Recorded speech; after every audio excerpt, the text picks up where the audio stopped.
Hello, everybody, and welcome to the Ratings Show here on the Blue Abroad YouTube channel. Sunday, the 5th of April. Happy Easter to those of you who celebrate Easter. We are here a few days after the Good Friday game. Carlton. Sorry. that was my brain switching in. that was my brain. And we are here to go through and make a bit more sense of what we saw in round 4. A disappointing result for our Blues. And Pommy, first of all, good morning to you. I'm hoping that we're going to find something to take forward with us after this show. Yeah, I hope you do. I hope that filled you with confidence. Look, there's lots of things to take out. Look, sometimes when everything's bad, you can't see the forest for the trees, can you? And sometimes you've just got to look at that little white speck you see through the trees and hope that's the moon leading you out and not Jeffrey Dahmer there with a torch. Blind faith also. But yes, I mean, look, there is some things that we've seen every week that are there. As much as we lambast Voss, 23 players are out there as well, and 23 players are all responsible as well. So yeah, we're going to get into it, and yeah, I can't wait. I'm looking forward to it. But I always enjoy this because, this is where unlike Carlton, I have a psychological block where once we do this show, this game never happened in my mind. Yeah. So it literally never happens. So this is the last stage of my healing. Once we do this show and you click end stream, mentally it never happened. I'm like, okay, let's get rid of that now. We don't want that baggage in our lives. Yeah.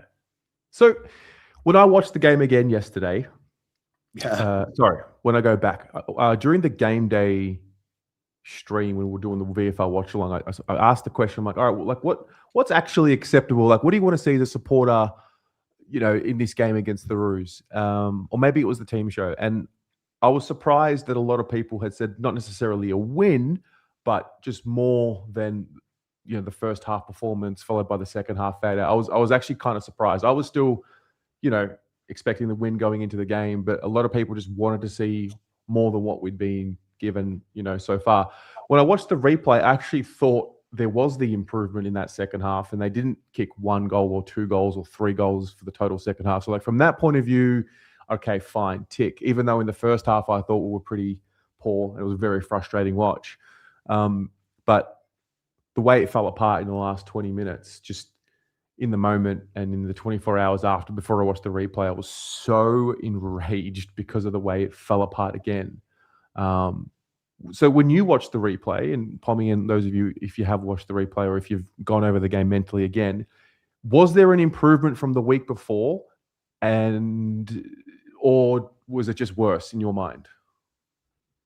I think it's very much the same. When you hear, call me, for a pessimist, I'm pretty much an optimist, but call me a pessimist. But when you hear things like Adam Cherra's burning down the track, or Cripps looks in the best shape of his life, I always offset that and go, okay, he's playing well, but potentially you'd imagine in that training session it was Cripps, Hewitt, Walsh versus Jagger, a child, Ben Camporelli, and your brain goes, okay, he probably looked good because of who he was playing against. You know what I mean?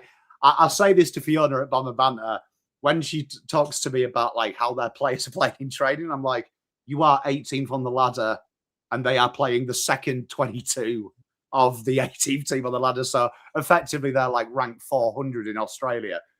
So I think this game was very cagey. So I think North have potential to be good, but I think at this stage, they've got the same mental fragility as Carlton. They haven't won 2 in a row for what feels like a lifetime. Pressure is actually on North Melbourne because they've built expectation. You listen to their fans speak. They expected to win this game. It wasn't just the vibes and let's raise some money for kids. So I do think that we kind of resorted to their level. It was a very scrappy game. That first half was a poster boy of you wouldn't be selling that to India. When Dylan goes back to sell this game, that won't be in the archives. They'll be like, let's not show that. So I think that kind of helped Carlton, because I always go back to this. Michael Voss loves the contest and pressure. I heard Joe from Almost Blues Brothers. I'm not picking on him, but he said we need to go back to basics, go back to stoppage and clearance. I think that's what we do too much when the game has evolved from that. And you saw that in the fourth. You could see Carlton's mindset there was Pitternet was taking the piss in hit-outs. You saw the big four, I call them, Hewitt, Cripps, Walsh, Pitternet, the big four. Michael Voss goes to that. He interchanged Chera there. We had the least stoppage rotations and clearance in here. The problem is with that is I think that makes you a sitting duck, because then what did North do? I mean, when I see LDU, who isn't the quickest footballer in the world, taking a bounce between Cripps and Hewitt and then bursting away from them, so they're both about to tackle him and he bursts away. That's the problem. So I think Carlton have to evolve from the stoppage and clearance mindset. So to answer your question, Terry, did I like the game? Absolutely not. I think from a tactical point of view, we played the game probably the way we win, and it worked for us. But that last 10 minutes, we're just talking about it off camera. Once Brodie Kemp kicked that goal, Carlton were like, okay, 3-4 goals, flood the areas and cling on. And that mindset, when you're already losing, when you're already failing, is only going to amplify. And it was like watching an execution, wasn't it, on Reddit, that last 10 minutes. You knew it was going to happen, and you knew you probably should switch it off. But you wanted the money shot. And ultimately, we got the money shot all over our faces and all over 45,000 fans at the Marvel. So, yeah, a lot of work to do, Terry. A lot of work to do. I don't know what these ratings will give us. I'm really intrigued. I actually thought there were some really solid individual performances. But again, you know, this is a team sport and wins and losses are the most important thing. But I mean, coming from last week where I think we only had 2 or 3 maybe in the green, we'll see how it goes. So for those of you watching, thanks for tuning in. Also, let me know and let us know what you think about the time slot. Obviously, we're, tinkering with some things, rather than doing every week at 5 o'clock into the Blue Abroad show, testing out Sunday. Just let us know what you think, if this works for you, if it doesn't, if you prefer it on another time slot.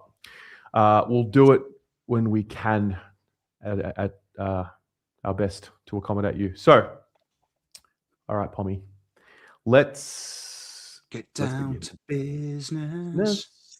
La, la, la. There you are. All right, let's start as the team was named. And we start right in that back line with Jacob Weitering, who has been discharged from hospital, but will definitely be part of the concussion protocols for anyone who missed it. But how do you see his game here? I like the white outline, by the way, on the oval. Yeah. You see, look, it's harder to do the dodgy things we do in the background when it's not a Monday show, but it gives us a chance to be creative, to make the graphics available to us look a little bit sexier. So I did like that as well. So I'm glad you've looked at that.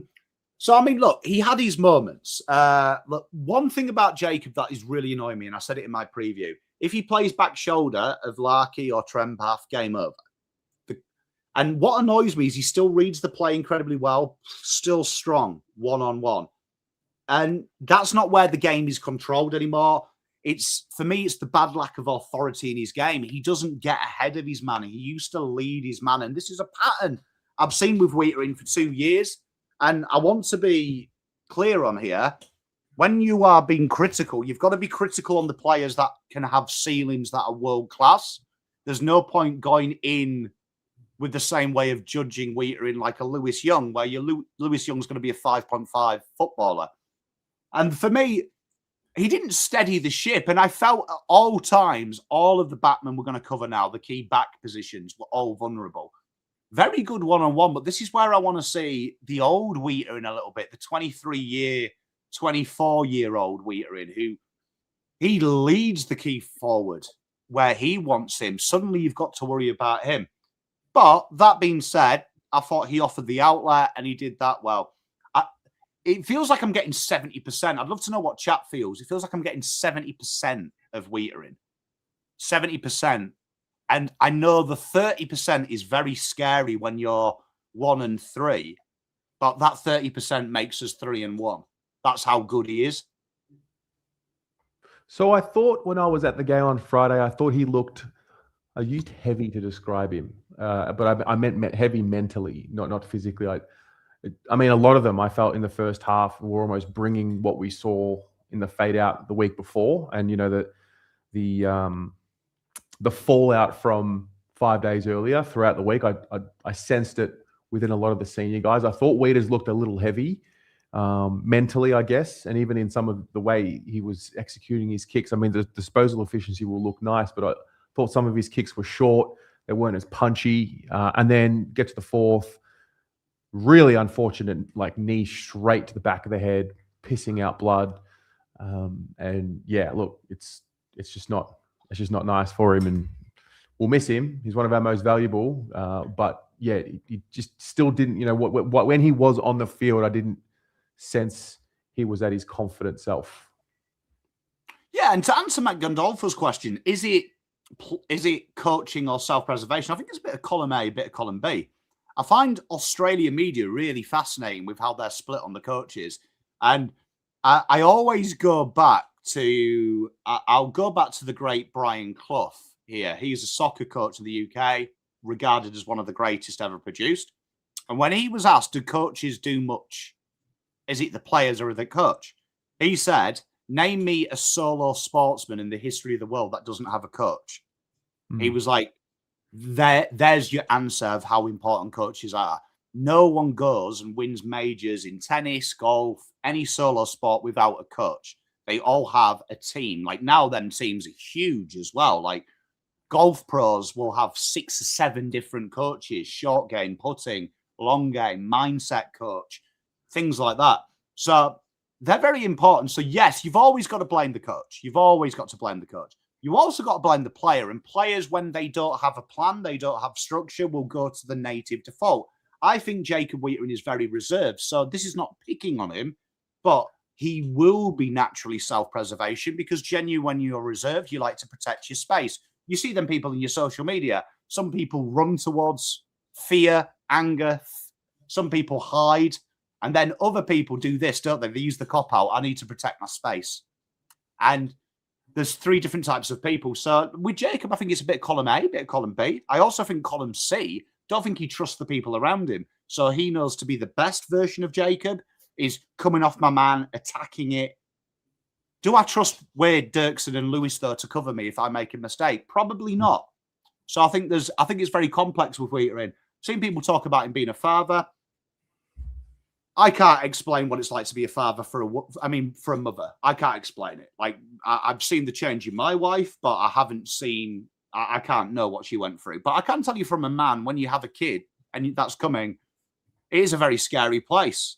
So yes, that could be a thing. Weitering's having some life-changing moments, but I can only talk personally. From me, that made me more forthright and more strong to be who I needed to be for my kid. And I feel like Jacob Weitering, the best Jacob Weitering will be the best father, will be the Jacob Weitering that does what he's good at. And if he's good at, he'll be an absolute beautiful dad and he'll be a beautiful footballer. So to get philosophical there, that would be what I'd be saying to Jacob. Don't play it safe. Don't play on the back shoulder. You need to lead your child and you need to lead these boys. These boys are your children as well. And you lead that from out the front. So looking forward to seeing what Jacob does. Yeah. So 4.1, he will miss out on Thursday against Adelaide. And I've got a feeling he will also miss the week after. Don't say it. +7. I got a feeling. That's a 12 days. I think he'll miss Collingwood as well. Yeah, I believe the concussion protocols are now 12 days. I'm pretty sure that it's from the game day. So it's, if you actually look at it, it's like 12 days, 1 hour. So it'll be interesting how the AFL rule that. I actually don't know, but it's a minimum 21 day thing now from the match. So that is intriguing how that, because it words on the AFL website 12 days from the conclusion of said match and diagnosis. So that's why Caddy was like a late one. It was a late onset. So it's technically his 12 days is the day after the game because he passed the initial concussion protocol. It's interesting.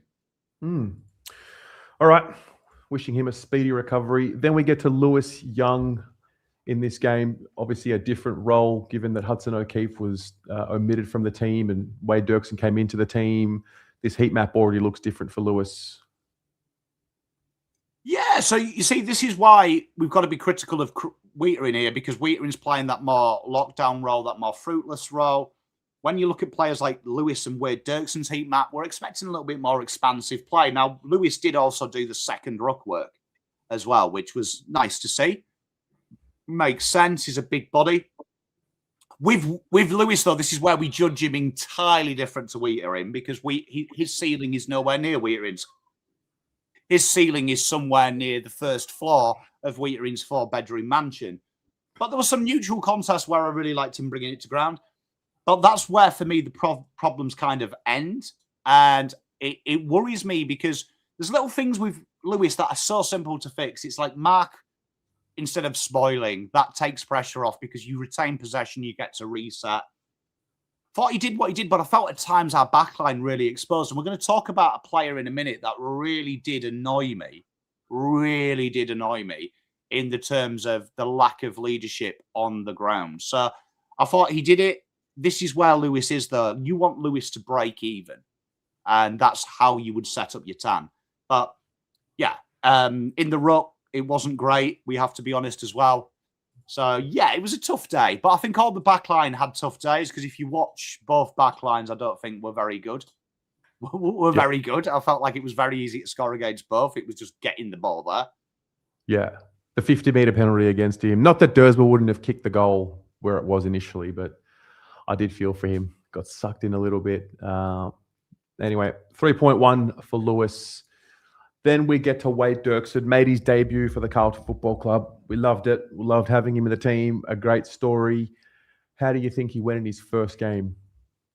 So we're having a little bit of Collingwood 2024-2025 at the minute with Jacob Weitering. And you can see that we've literally gone to our best defender is Weitering. Our best attacking outlet from the back half of the ground is Weitering. What do we value more? And this is where I go on standards. We've chosen go with the best defender. He purely blankets the defender. Where I think the wise move is to play him a little bit more attacking and take the risk. Wade Derksen, there is a passage of play, the Cooper Trempath, the bomb inside 50. Carlton set up a contest. He's meant to play loose, protect almost as a sweeper the back of the contest. He gets caught watching the contest. He goes out the back. Trempath is on the goal line. Kicks the goal. Now, that passage of play for me is very telling. Ollie Hollands stands and stares at him like he's just killed the family cat. The other backmen turn their head in disgust. And that kind of annoys me because at this stage here, Wade Derksen's played his first game of AFL football ever. He'll be a bundle of nerves. He'll be a bundle of joy. He wasn't thinking. He was caught unawares.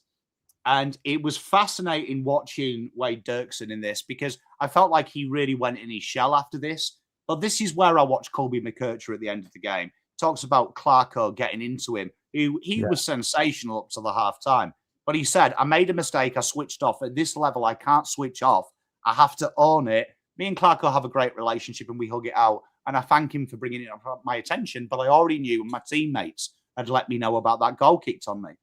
If you go and see that goal in question, Luke Parker goes up to him and gives him an absolute borderline spray. Like, Luke Parker looked like he was going to kill him.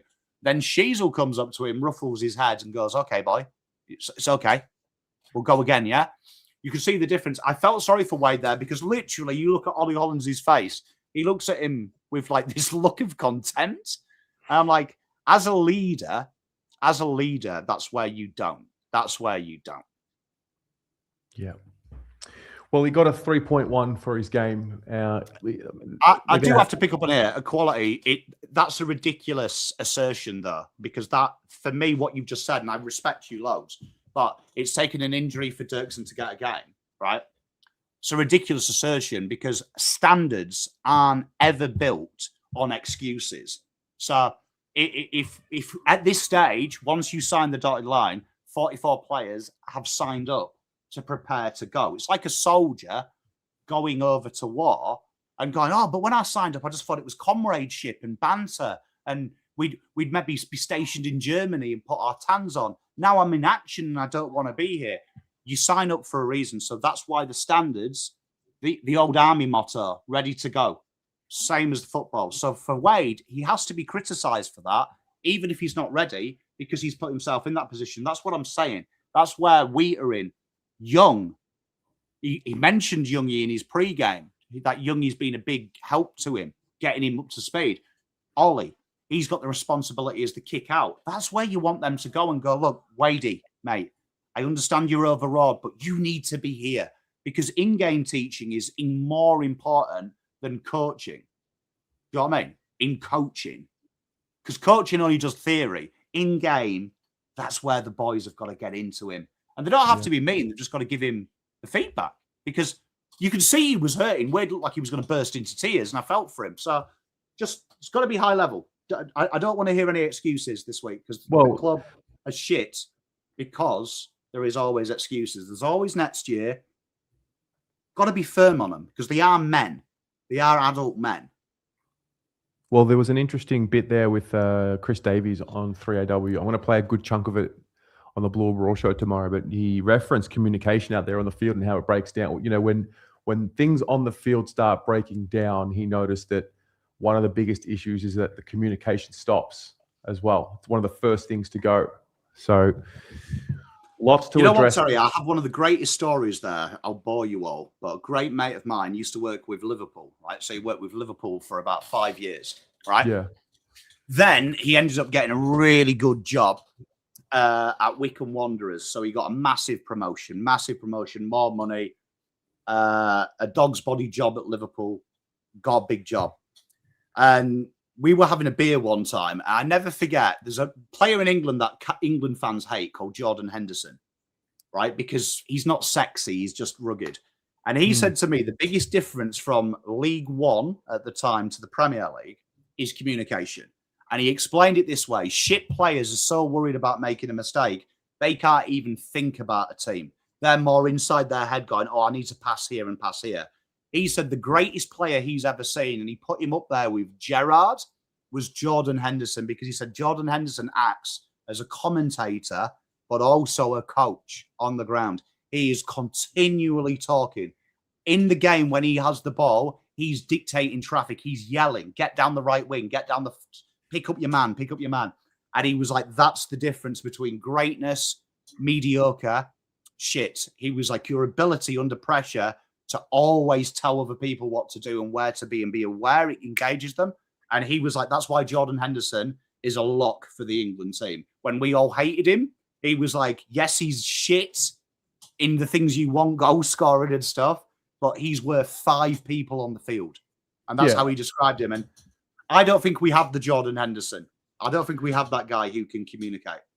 Sometimes you can spook your opponents by just being vocal collectively, just constantly talking, constantly reassuring. It gives off, and maybe it's an optics thing, but it gives off the impression to your opposition that you're all engaged and together. And I mean, I'm not out there on the field. I can't really hear them every passage of play. I do hear at times them talking while I'm there, but a lot of the time I'm not really focusing on it, or I forget to focus on it because I'm just watching the ball or I'm watching the game.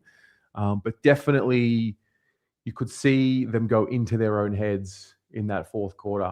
Anyway, let's continue, because I do want to talk about this guy. I thought this was one of the biggest positives on the day, and somewhat a negative because he's missed so much footy.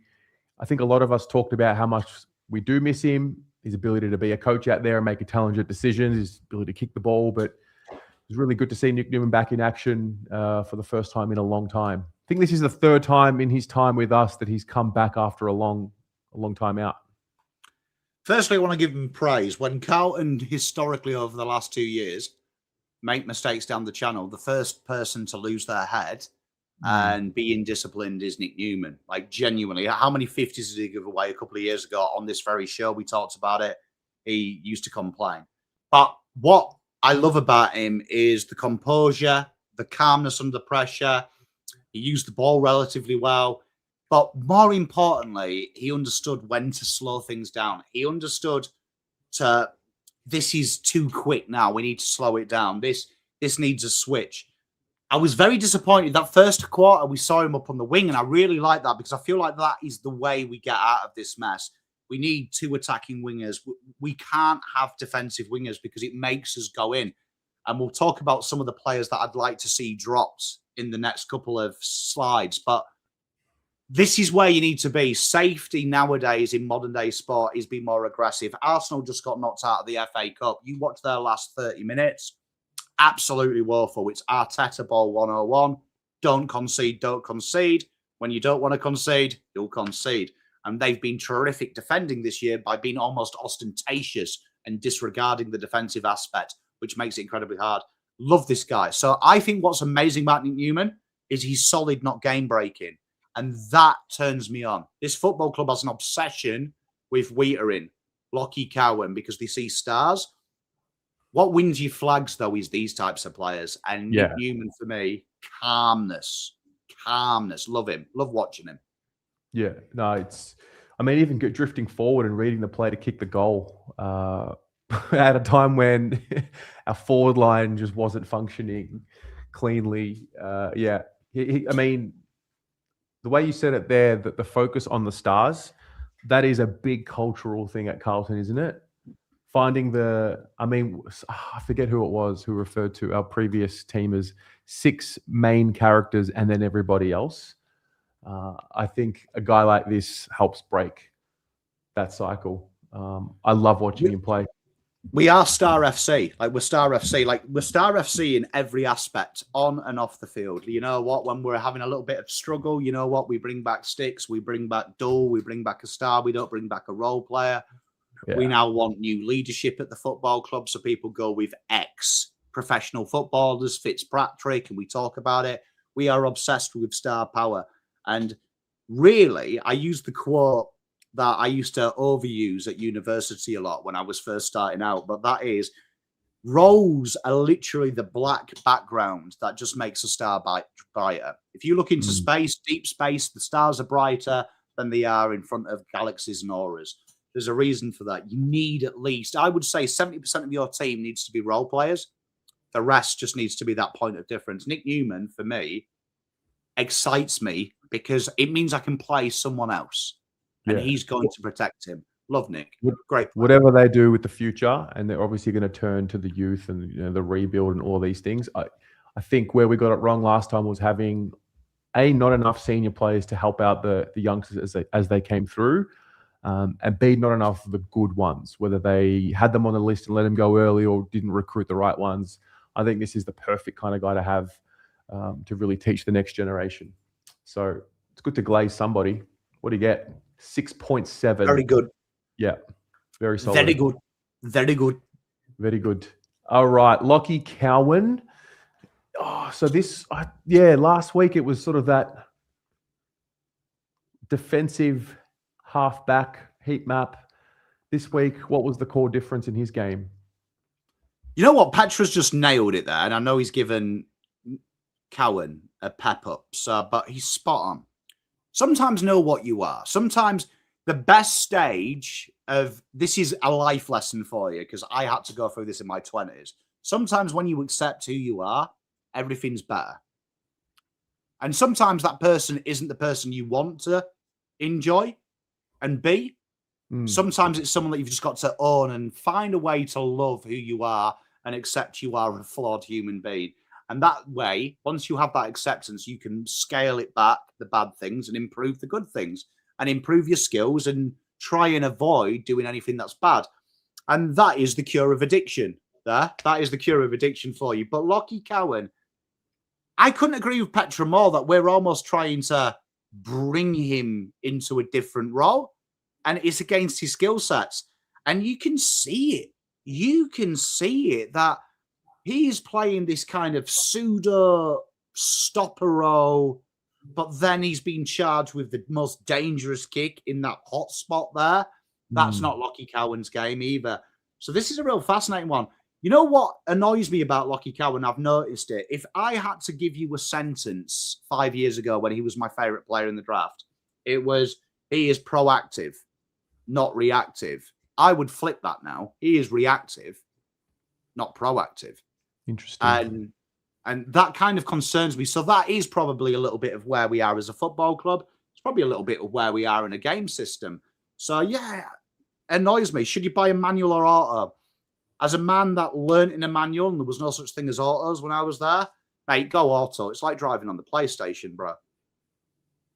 So Lachie Cowan, he gets the 4.7. I don't disagree that he had his moments where he struggled. I actually thought in that second half and in that fourth quarter in particular, there were a couple of intercept marks that he took. And I saw him trying to lead, trying to stand up in big contests compared to the week before. I don't know what the right role is for him, if it is a lockdown role or if it is just a free role. I remember at the back end of last year when Doc had stopped playing and they kind of gave him this role where he was a little bit further up. He was the receiver. We started seeing him play. I think it might have been the last 4 to 6 weeks. And we're like, here it is. This is the blueprint for him. He's obviously had the interrupted preseason and start of the year. Maybe he's still trying to find his feet. I'm not sure. But yeah, just maybe it's another week away. He's played his 41st game, 21 years of age. I've got a lot of faith in what he can be. It was a very strange game to watch. Yeah, look, and you're about to see a guy that is going to really piss me off after this guy, and I can explain what I mean here. I can explain why I think Cowan's role is not shit by what you are talking about. And Jacob, I'm going to answer your question in the next slide. So this is fascinating. This next guy, this next guy blagged my head because he did something that I didn't expect. So right.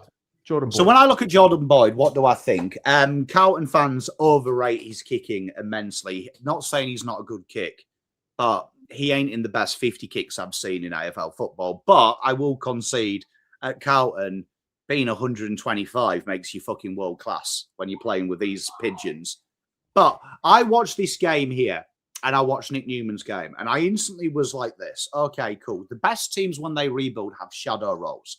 So what I mean by that is if you watch at the minute, they're turning Luke Traynor into Nathan Broad 2.0 at Richmond. He's basically debutizing when he plays or when he plays in VFL as Nathan Broad. And even Uze has come out and said they are working almost exclusively together in training. So he gets as much of the knowledge from Nathan Broad as he can.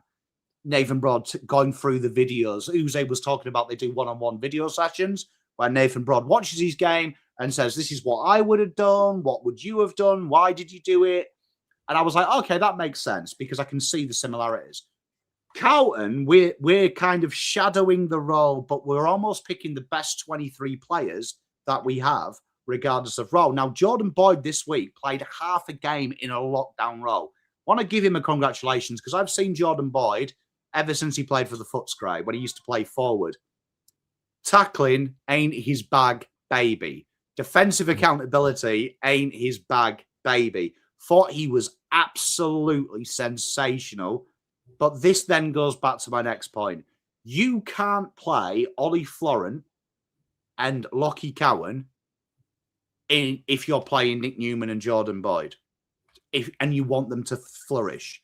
Because Jordan Boyd should be that main outlet on there. Ollie Florent was hand-fed ball. I want Jordan Boyd taking that kick, particularly when you look at his heat map and where Ollie is. But this was a brilliant game. This is an understated game. If you look at how this game was won and lost, it wasn't about around the contest. It was about the ability to slingshot. So their ability to negate. How many switches did you see to pull Carlton out of its zone? We talked about it on the watch-along. North enact their zone very early. They live or die by the sword. It's a Clarkin system. Carlton sit off a little bit. We implement our zone in the midfield. North would have used Jordan Boyd as that player. Let him dictate traffic. Go back to go forwards. Give and go. Let him dictate it. Thought he was absolutely brilliant. Like, he was actually my favourite player. He was actually my favourite player this week. Genuinely, if I had to pick my favourite role, He was playing a role he shouldn't play because no one who knows football would put him in this role. Yeah. But he exceeded expectations, and I liked it. One kick in that he took, he went pretty much down the middle, and kicked the ball in between two North players. But at no point when I saw that he was about to take the kick and when he took it was I stressed or worried, which is a very rare trait for me when our boys kick the ball from a kick in. You know what he's got a great understanding of as well, just talking high level, like when you watch him, is when he was playing in that back pocket role, because North push up really high, you can see what's amazing about this, and I won't reveal my source, but there was a VFL boy playing who told me something that I asked him a question and he got this answer right. But the question I asked him was, what footed is this player? And he knew straight away. You look at where they close down space. They close down space on their preferred foot. And that's sometimes more effective than tackling. You see a person who's victimized for this is Lachie Cowan. When they close him down on the side he wants to kick, he goes outside of the boot. He refuses to switch feet. You take away that angle, or he'll kick across his body. And when he kicks across his body, you get that piffy nonsense, that kick out that gets intercepted. Boyd changes his angles almost immediately. Like he's on his tiptoes. He's swiveling. He's buying in that 2 seconds he needs to deliver a beautiful kick. So really enjoy Jordan's game. That's high level intelligence. This is a good start. 6.6. That's 2 greens from 2 guys that were brought into the team. Remember what I said. Halfback is the easiest role. Like if you're getting under 6 at halfback, go home. Yeah. Like if I had these rating systems and I was the coach, you wouldn't play next week if you got below 6. Yeah. All right. Moving on. Ollie Florent, the man that you speak of. Oh my God. Full caveat. I like Ollie Florent, right? Full. And this is where you play into his strengths. So what are Ollie Florent's strengths? That's a good question because sometimes I forget. But Ollie Florent's strengths are really, really, really poignant. He runs all day. He gets up and down the ground pretty well. And one of his best traits, in my opinion, is his handball and his link-up play. Things I don't want Ollie Florent doing are taking on that kick. I don't want him. This is where I want Jordan Boyd. I want Jordan Boyd to be the outlet. 20 touches here. A lot of them were on the back end of a switch or a back end of a phase. So when Carlton started their phase from the back half of the ground, he was the end product of the phase. Under pressure, Ollie's never been that player, right? And I love Florent. I think he is what I was saying about Nick Newman. He could be an accomplished role player because he's not the greatest tackler in the world, right? But he will run up and down the lines. There is a place for him to play that loose extra, I think. Yeah, I feel like Ollie Florent has got this role because Michael Voss has seen Sydney, looked at the average ladder position between us and when he's been there and gone, oh, fuck, he'll be good. And that really annoys me because this is where I want Florent with the ball. And we're going to talk about the next guy that I'd like to see be Lachie Cowan because this is where I want Lachie Cowan. But, look, I can't blame Ollie. He would be an idiot if he turned around and said to Voss, I'm not playing that role. I would criticize him for it. But this here ain't Ollie Florent's bag, baby. Okay, so based off who played where, the way that I'm seeing this, is this not a winger? So it's a high half-back, but Carlton like to play that extra around stoppage, particularly. No, what I mean is, what I mean is, sorry, for Ollie Florent. Oh, to get in. Ollie Florent, probably Matt Carroll's position because Matt Carroll at the minute is the odds and sods player. He goes to the wing, he goes to the back line, he'll do the lockdown defensive role. Like Matt Carroll at the minute is Matt Kennedy of the back line. It's kind of like, if you need something, give it to this lad. So I think that's where Ollie Florent is average at everything. He's not a master of everything, but he can do little bits and pieces here and there. And I think that's where the benefit of having a Florent on your list is. He's basically your 5th rotation. He can play across the forward line. He used to be a beautiful player. He used to play high half forward for Sydney as well. So I feel like we've pigeonholed him because he's come from here. Nick makes a great call here. A lot of them meters gained as well, because this is why you should never look at kicking efficiency, should never look at meters gained without context. They're the worst stats to judge players on. And you can separate someone intelligent from someone reading just data. This is the case in point. Most of them stats are fraudulent. And Callie makes a great point. Does read the ball off the boot really well. But that's why you want someone there he can give it to benefit from that. You don't want him being the guy who can do that. Interesting. So a 5.4 for Ollie Florent. And that's quite disappointing. A lot of ball and 9 marks. I'm looking at 7.5. Now we get to Ollie Hollands.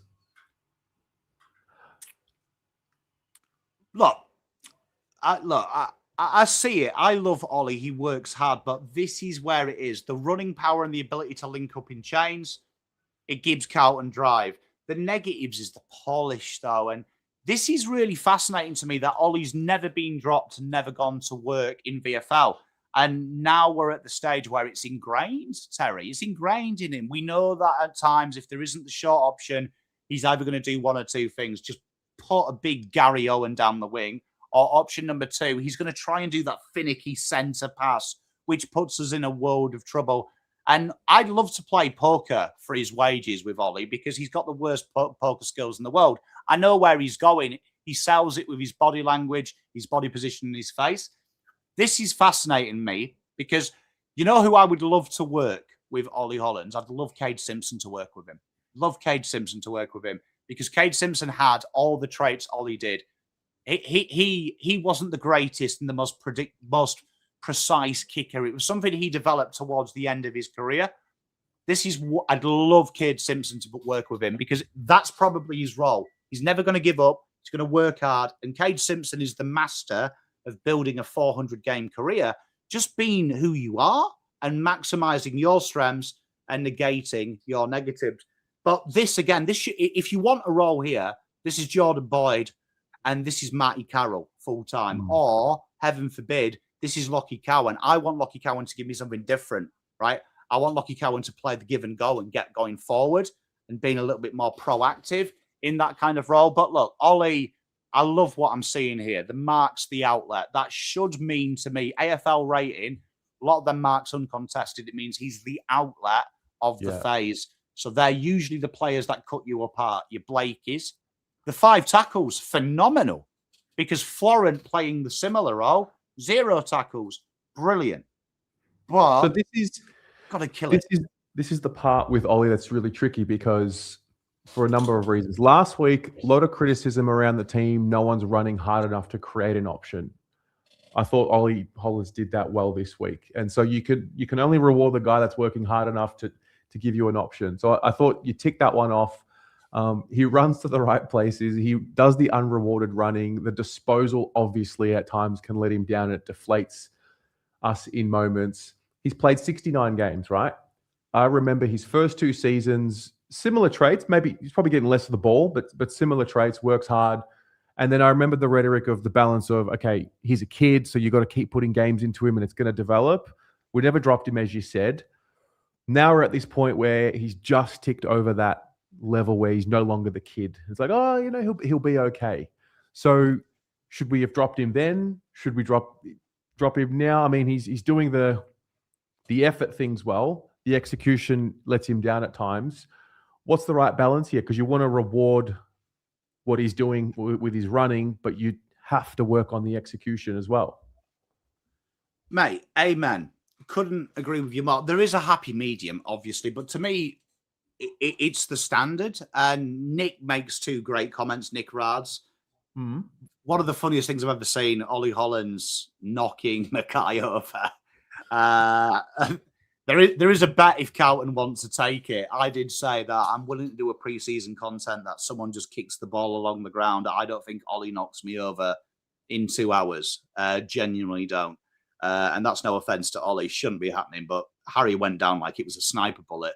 But number 2, I totally agree with Nick Rad's comment here around where Ollie needs to be. And if you watch him in juniors, he was the offensive player because he had that tendency that sometimes the kick was a bit shit. And obviously, if you kick it in the forward 50, as Nick Ryan's rightly says, you can defend it. You can defend it. You've got 3 lines to protect it. When he turns it over here, you've got 1 line. So to answer your question, where's the happy medium? I think we had a plethora of wingers when he came in. Plethora of wingers. And I know people are going to say, but I don't want to see Lachie O'Brien in the team at that time. I agree. I don't either. But at times, you've got to think of the long game. And I feel like Carlton, if they played pool, are always thinking about the next pot. The best teams are thinking about how do I get to the black from the break. We're just thinking, I'll break the balls up. Hopefully he misses. I'll take this red. Now I'll take this red. You sometimes have got to think long-term vision. And this is where Ollie has been moved around from pillar to post. I think you're starting to see that in his game. But one thing that I'll give him praise for, Terry, is, yeah, he tries. But we're professional athletes, Terry. Who cares about trying? Trying is the day you walk in the door. And now we're talking about getting to the next level. The next level. And Ollie is now in that stage where he should be at the next level. And I'll say this, you can't name many players at Carlton Football Club that improved from 23. Reason being is because there's no standard, there's no incentive to improve after 23. And what happens is then people say, why is Weitering not dominating? Why is Walsh not dominating? Why is XYZ not dominating? Because you haven't been pushed hard enough.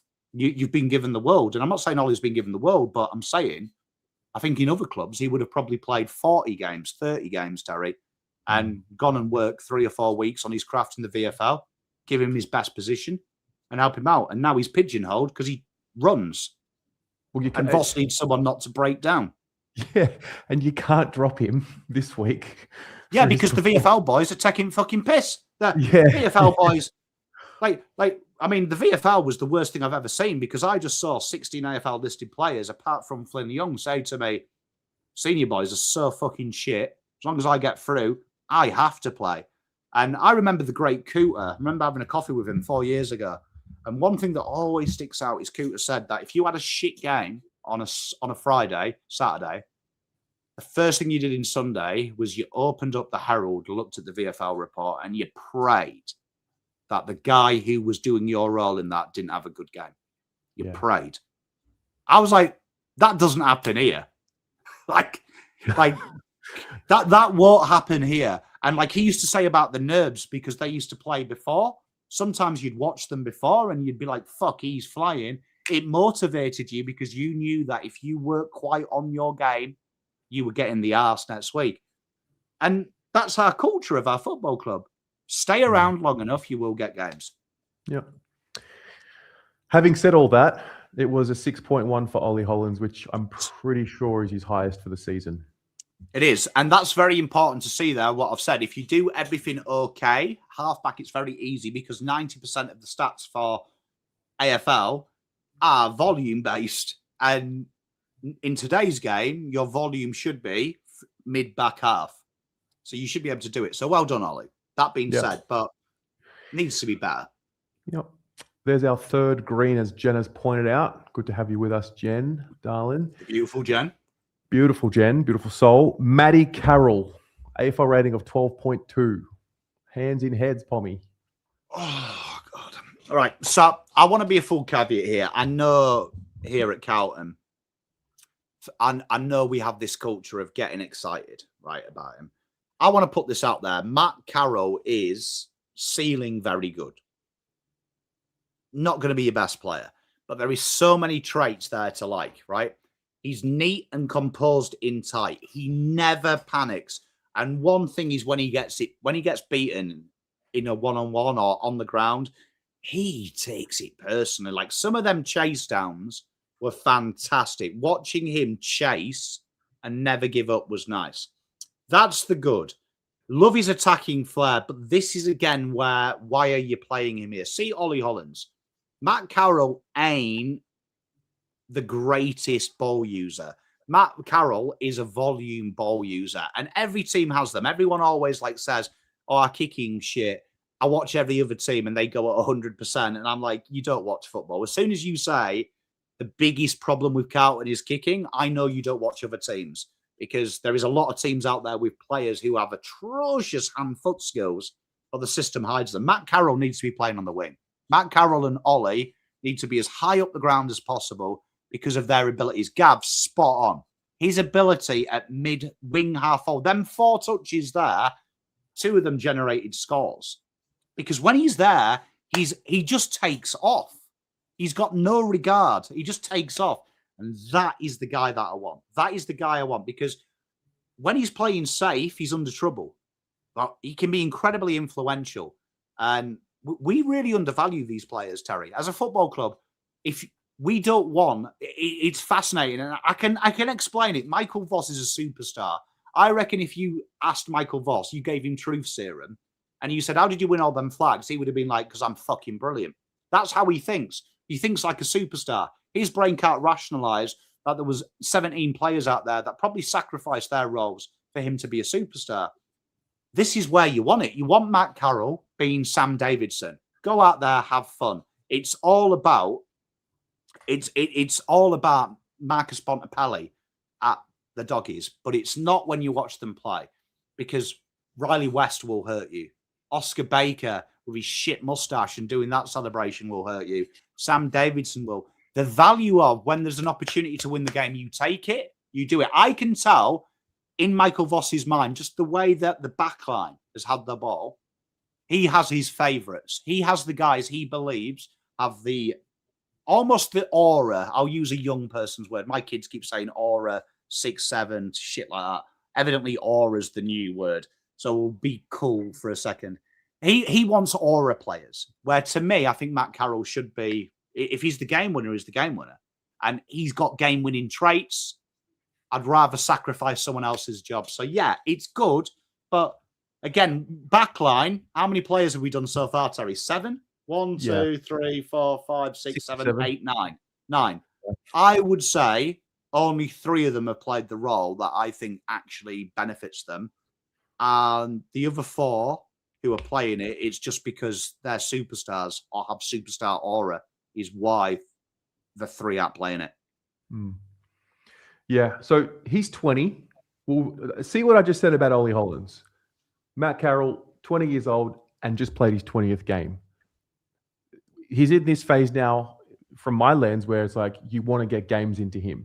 This is the guy that we're going to be using for the future. I like his attitude. I like his attributes. This is where Ollie Hollands was a year or 2 ago. It was 20 Do you know years what old. I'd do if I was the coach, Terry? I would put him on the wing 3 weeks. And regardless of what happens after 3 weeks, I drop him for 2 weeks. And I bring Matt Carroll, I bring Matt Cottrell back. So Matt Cottrell plays 3-4 weeks, gets fit.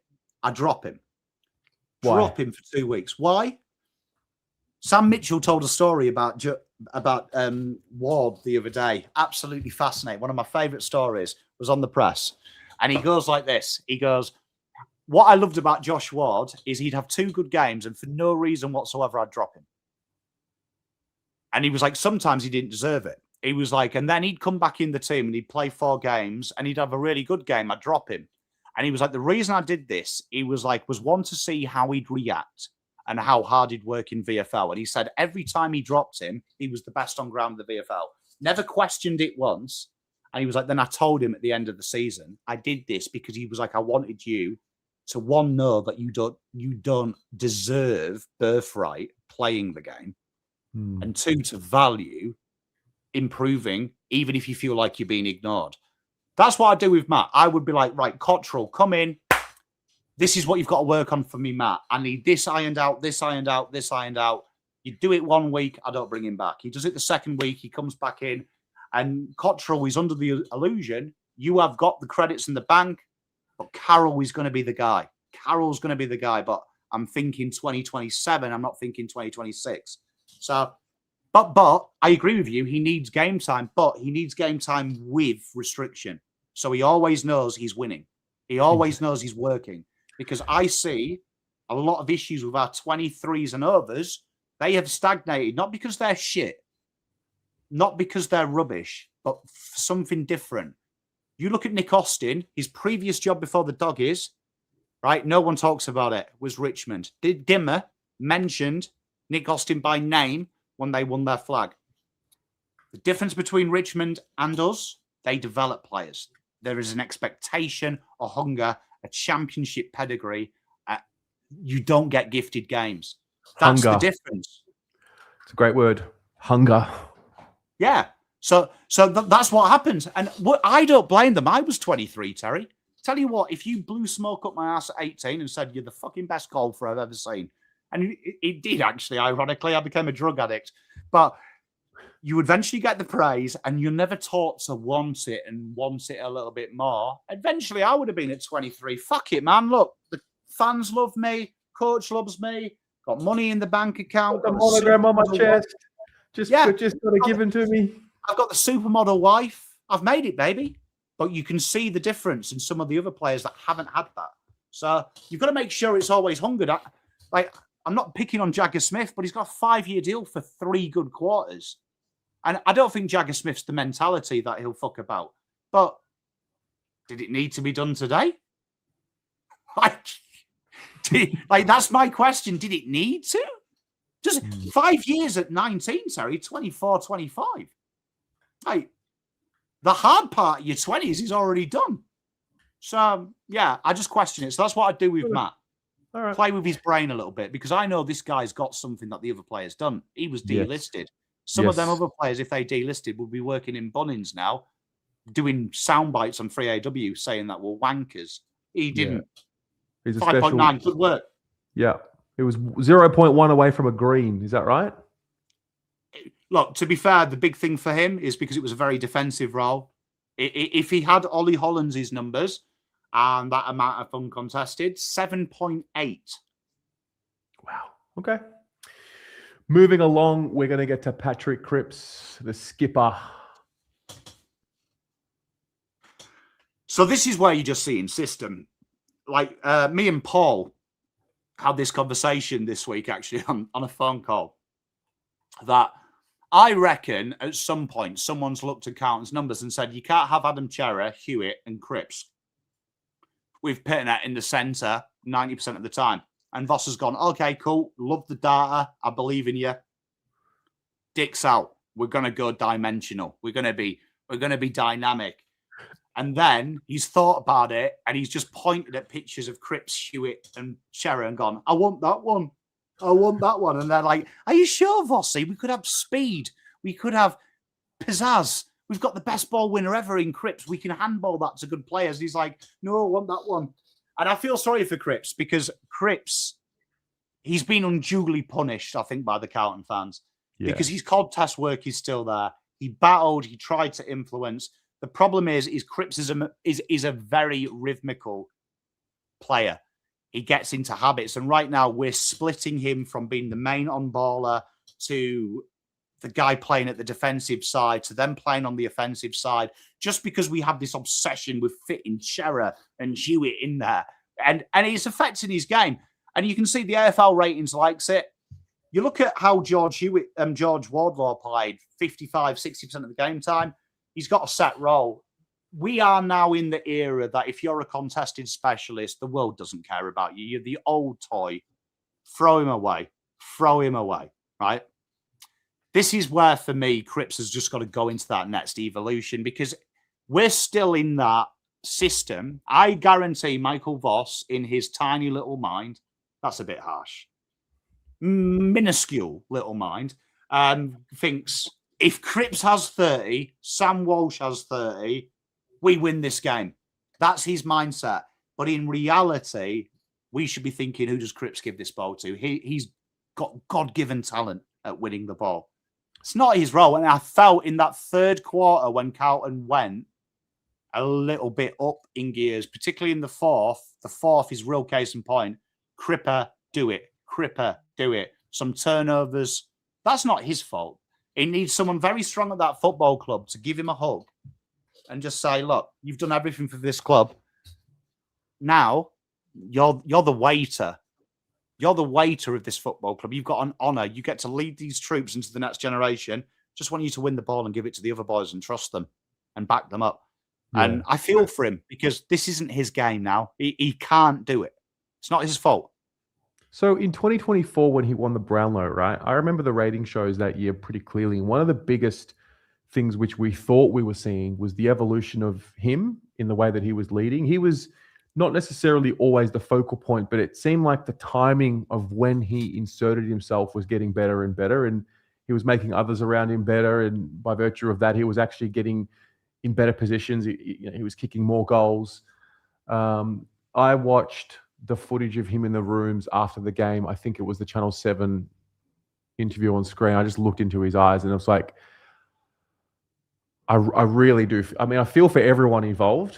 Obviously, there's that conversation around, yeah, you get paid hundreds of thousands of dollars and all that. Like, I get all of that. Money doesn't mean everything, but I do get all of that. They're in privileged positions. I feel for him because he does wear it and he does care, and you can't question that. I just don't know what to do with him. Look, and I want to precipice this to the fans. I feel like Patrick Cripps being the scapegoat of the football club is in itself the problem. Because at the minute, I don't blame Cripps. Cripps, I know for facts, just knowing people that know Cripps and knowing players that played with him, the same message goes. He would give his left testicle to win. I know out of all them dickheads at that football club, the guy that goes home at night and it hurts him, it's him. And that's good because we can play with that. What annoys me, though, is this is where we've got to get out of this superstar mindset. We played Judd until his knees snaps. Now we're playing Cripps to his knee snaps, expecting him to do it. And Cripps is in a fabulous position now that the game has evolved, that what he's good at has bought him 2 or 3 more years at the highest level. Because if he executes that, fan dabby dozy, these boys will have a good time. But it's tough to watch because then he brings George Hewitt in, Adam Cherrett in, who are about as quick as fucking the dude off Superbad, man, McLovin. Do you know what I mean? Like, what is going on? So it's going to make him look worse because we go to the superstar before we blame him. That kind of annoys me. We need to look out for how we evolve this. And I wish Michael Voss, we keep hearing the stubborn word. There is a bit of stubbornness. He does think George Hewitt, Cherrett and Cripps will win games because it has done before. Yeah. You're not going to win it now. Interesting here, up the guts. Cripps is injured with a grade 2 medial. I did notice this week he had the knee strapping on the training. So, yeah, generally always banged up. Let's just see. Hopefully it doesn't get too serious. 5.8 for Cripper. Then pretty good as well for 2 halves of scoring as well from Cripper, to be fair. Yeah. Shout out. Cripps, I still love you, mate. Look, I love you. Please, if you're watching this, I love you, man. Always. Love them all, man. Jagger Smith in his 4th game. I love some. Some of these players remind me of the times that your mate is going on a date and she's got a friend and you've got to be like you've got to go in there and just pretend and support your mate. That's how I feel about some of these players. But here we are, Jags. Jags, you know what? Right, I'm going to be really high level with Jags, right? What I like is the composure. For a young player, he didn't look overwhelmed. When they flooded the corridor, Carlton never looked to wrestle it. He looked like he was okay. Now we're going to have to be high level. There is some traits with Jagger Smith that we saw in the draft and we're seeing now that didn't exist. And one of them is just to bomb the fucking thing on the boot, right?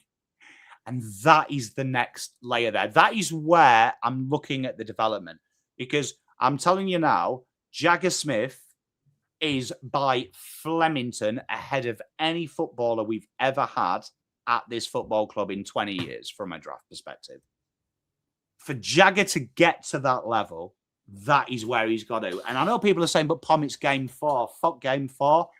If I expect my kids to be good and perfect all the time, and that's the standard, what do you think I'm going to treat a 19-year-old on just under $1 million a year? It's going to be fucking hard on him because my kids don't get $1 million a year and they're 10 and 11. So he's got to iron that out of the game. And that is where I'm looking at the forwards and the midfield and the coaches to get around him because it's really good. His ability to find the ball, his ability to peel off, really nice. And I really like the fact he's not shitting himself. But now we've got to get him into that moment. And what really annoys me is this game was on the line, right? McKercher, Sheasel, Powell, they get the responsibility. In that fourth, he was the side piece. George Hewitt, Chera, Cripps, Hewitt. We've seen it before. We know how it's going to end. We're probably going to get dicked. Throw him in. Throw him in. Say, go on, big boy. You're a top 3 pick. Here's your opportunity. Match it with the best. And that kind of annoys me. So a bit of responsibility needed there, but also high level. Let's try and get him thinking his way out of it a little bit more, because he's incredibly good, incredibly talented footballer. Yeah. 5.2 for Jagger Smith. Then we get to Sam Walsh. Fucking hell, he kicked a goal. I'll tell you what. Yeah, he took his moment. There was a passenger play also in the fourth. It was the perfect tap from Pitto backwards, and Walsh just ran off Sheasel and game on the line. I think he drove the ball forward. I think McGovern ended up getting a free kick anyway and kicked the goal from that passenger play anyway. And I thought that's part of it. That's what we are desperately needing from him. Look, and I'm going to be really critical here. This is why I'm critical of Jagger. Walsh still has the same traits that used to wind me up at 18, but everyone was telling me he's going to be the best player to ever wear navy blue. At 21, they wound me up as well. So now they still wind me up. And look, incredible aerobic capacity. His ability to find the ball is non-existent. He keeps showing up and he tries to drive play. That's really good. The negative for me is he doesn't break the game open enough. It's a strong performance, but Walsh isn't a strong performer. Walsh isn't 6 out of 10, 7 out of 10. This guy's ceiling should be 9 and 10. So I'm really looking here now that Walsh has got to take that responsibility. If Michael Voss has to have someone that he sees is a superstar, give it to Sam Walsh. And I felt like we don't use Walsh in the right avenues here. I was really relieved he kicked a goal, but after that, he didn't really look ostentatious. Didn't look like it was going to happen again. This is where now it should be Sam Walsh's midfield with Jagger.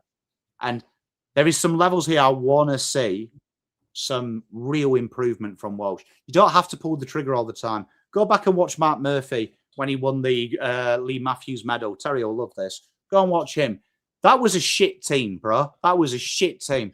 And the thing that drove us to a lot of them wins was Mark Murphy's ability of what I said about Nick Newman. His ability to know when to go quick, when to go slow, when to go deep, when to go short.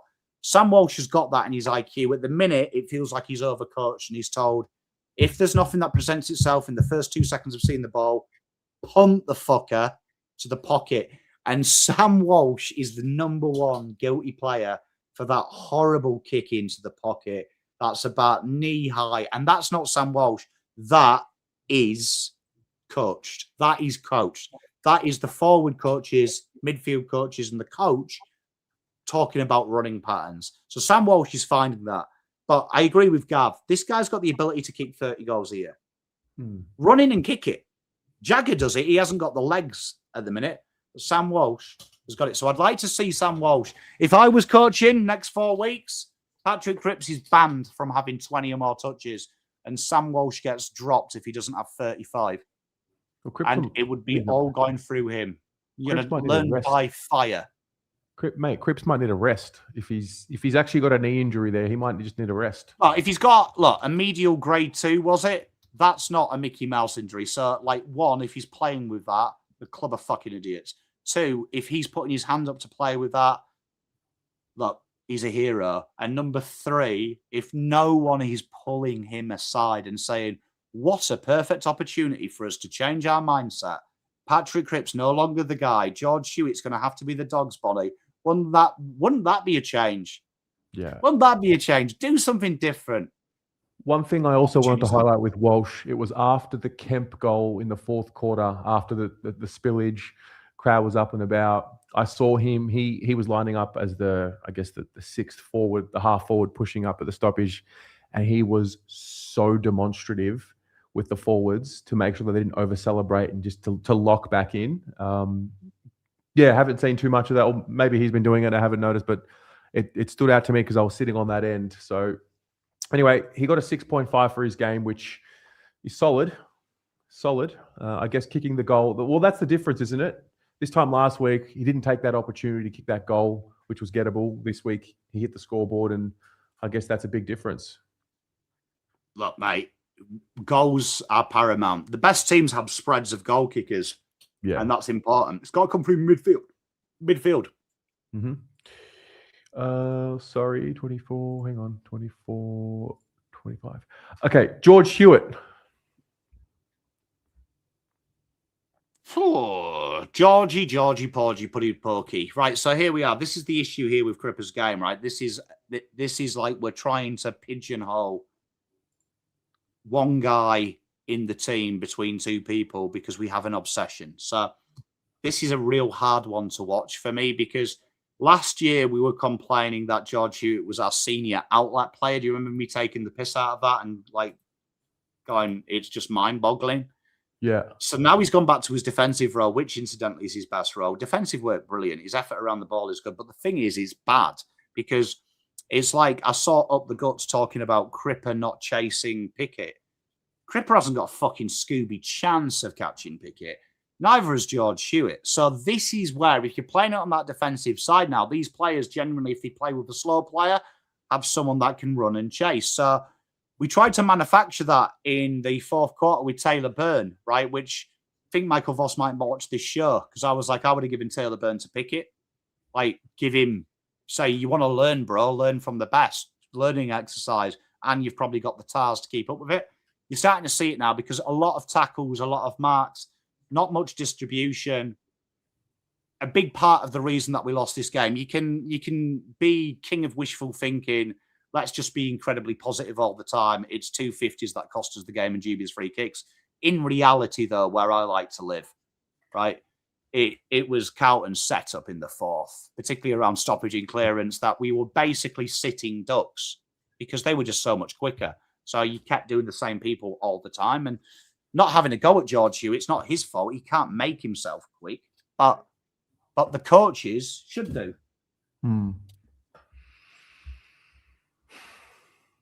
George, 5.4. Chera, first game back. They gave him the extra week to get himself, I guess, fitter and to prevent any risk of re-injuring that hamstring. What was the role here? So we're just now. This is like the auxiliary. You know what is really scary? If someone had told me Michael Voss watched last week's thing and me saying that having a spread of midfielders with 20 to 25 touches showcases you doing something different. It's almost like he's just said everyone get 19 to 25 touches. Oh, shut Pom up. No, you've got to have this thing. And you know what's really annoying for me? I look at our midfield. There is a distinct lack of presence. There is a distinct lack of difference makers. And you saw this with Adam. Look, I'll go back to when we traded for him. He is the most vanilla ice cream of footballers. I'm there to eat the cheesecake. I don't give a shit about the palate cleanser. He's the palate cleanser. So this is that kind of thing here of what's he doing? What's he bringing? And look, 5 tackles, 3 marks. Combine any two of our midfielders and you've got George Wardlaw's tackle numbers. Combine any two of our midfielders and you've got the output of one of North's midfielders. There's the problem. You can't just have 5 guys executing the same thing. Should be 5 guys executing something that the other one can't do. And we've almost like gone on the Sims, Terry, and just got bored and just copied everyone and just changed their face one slide at a time. So annoying. Like it's just meh. Yeah. Look, I'd be willing to say and give him a week because I think every player who's come into this season around the league after everyone else has started before them has looked off the pace.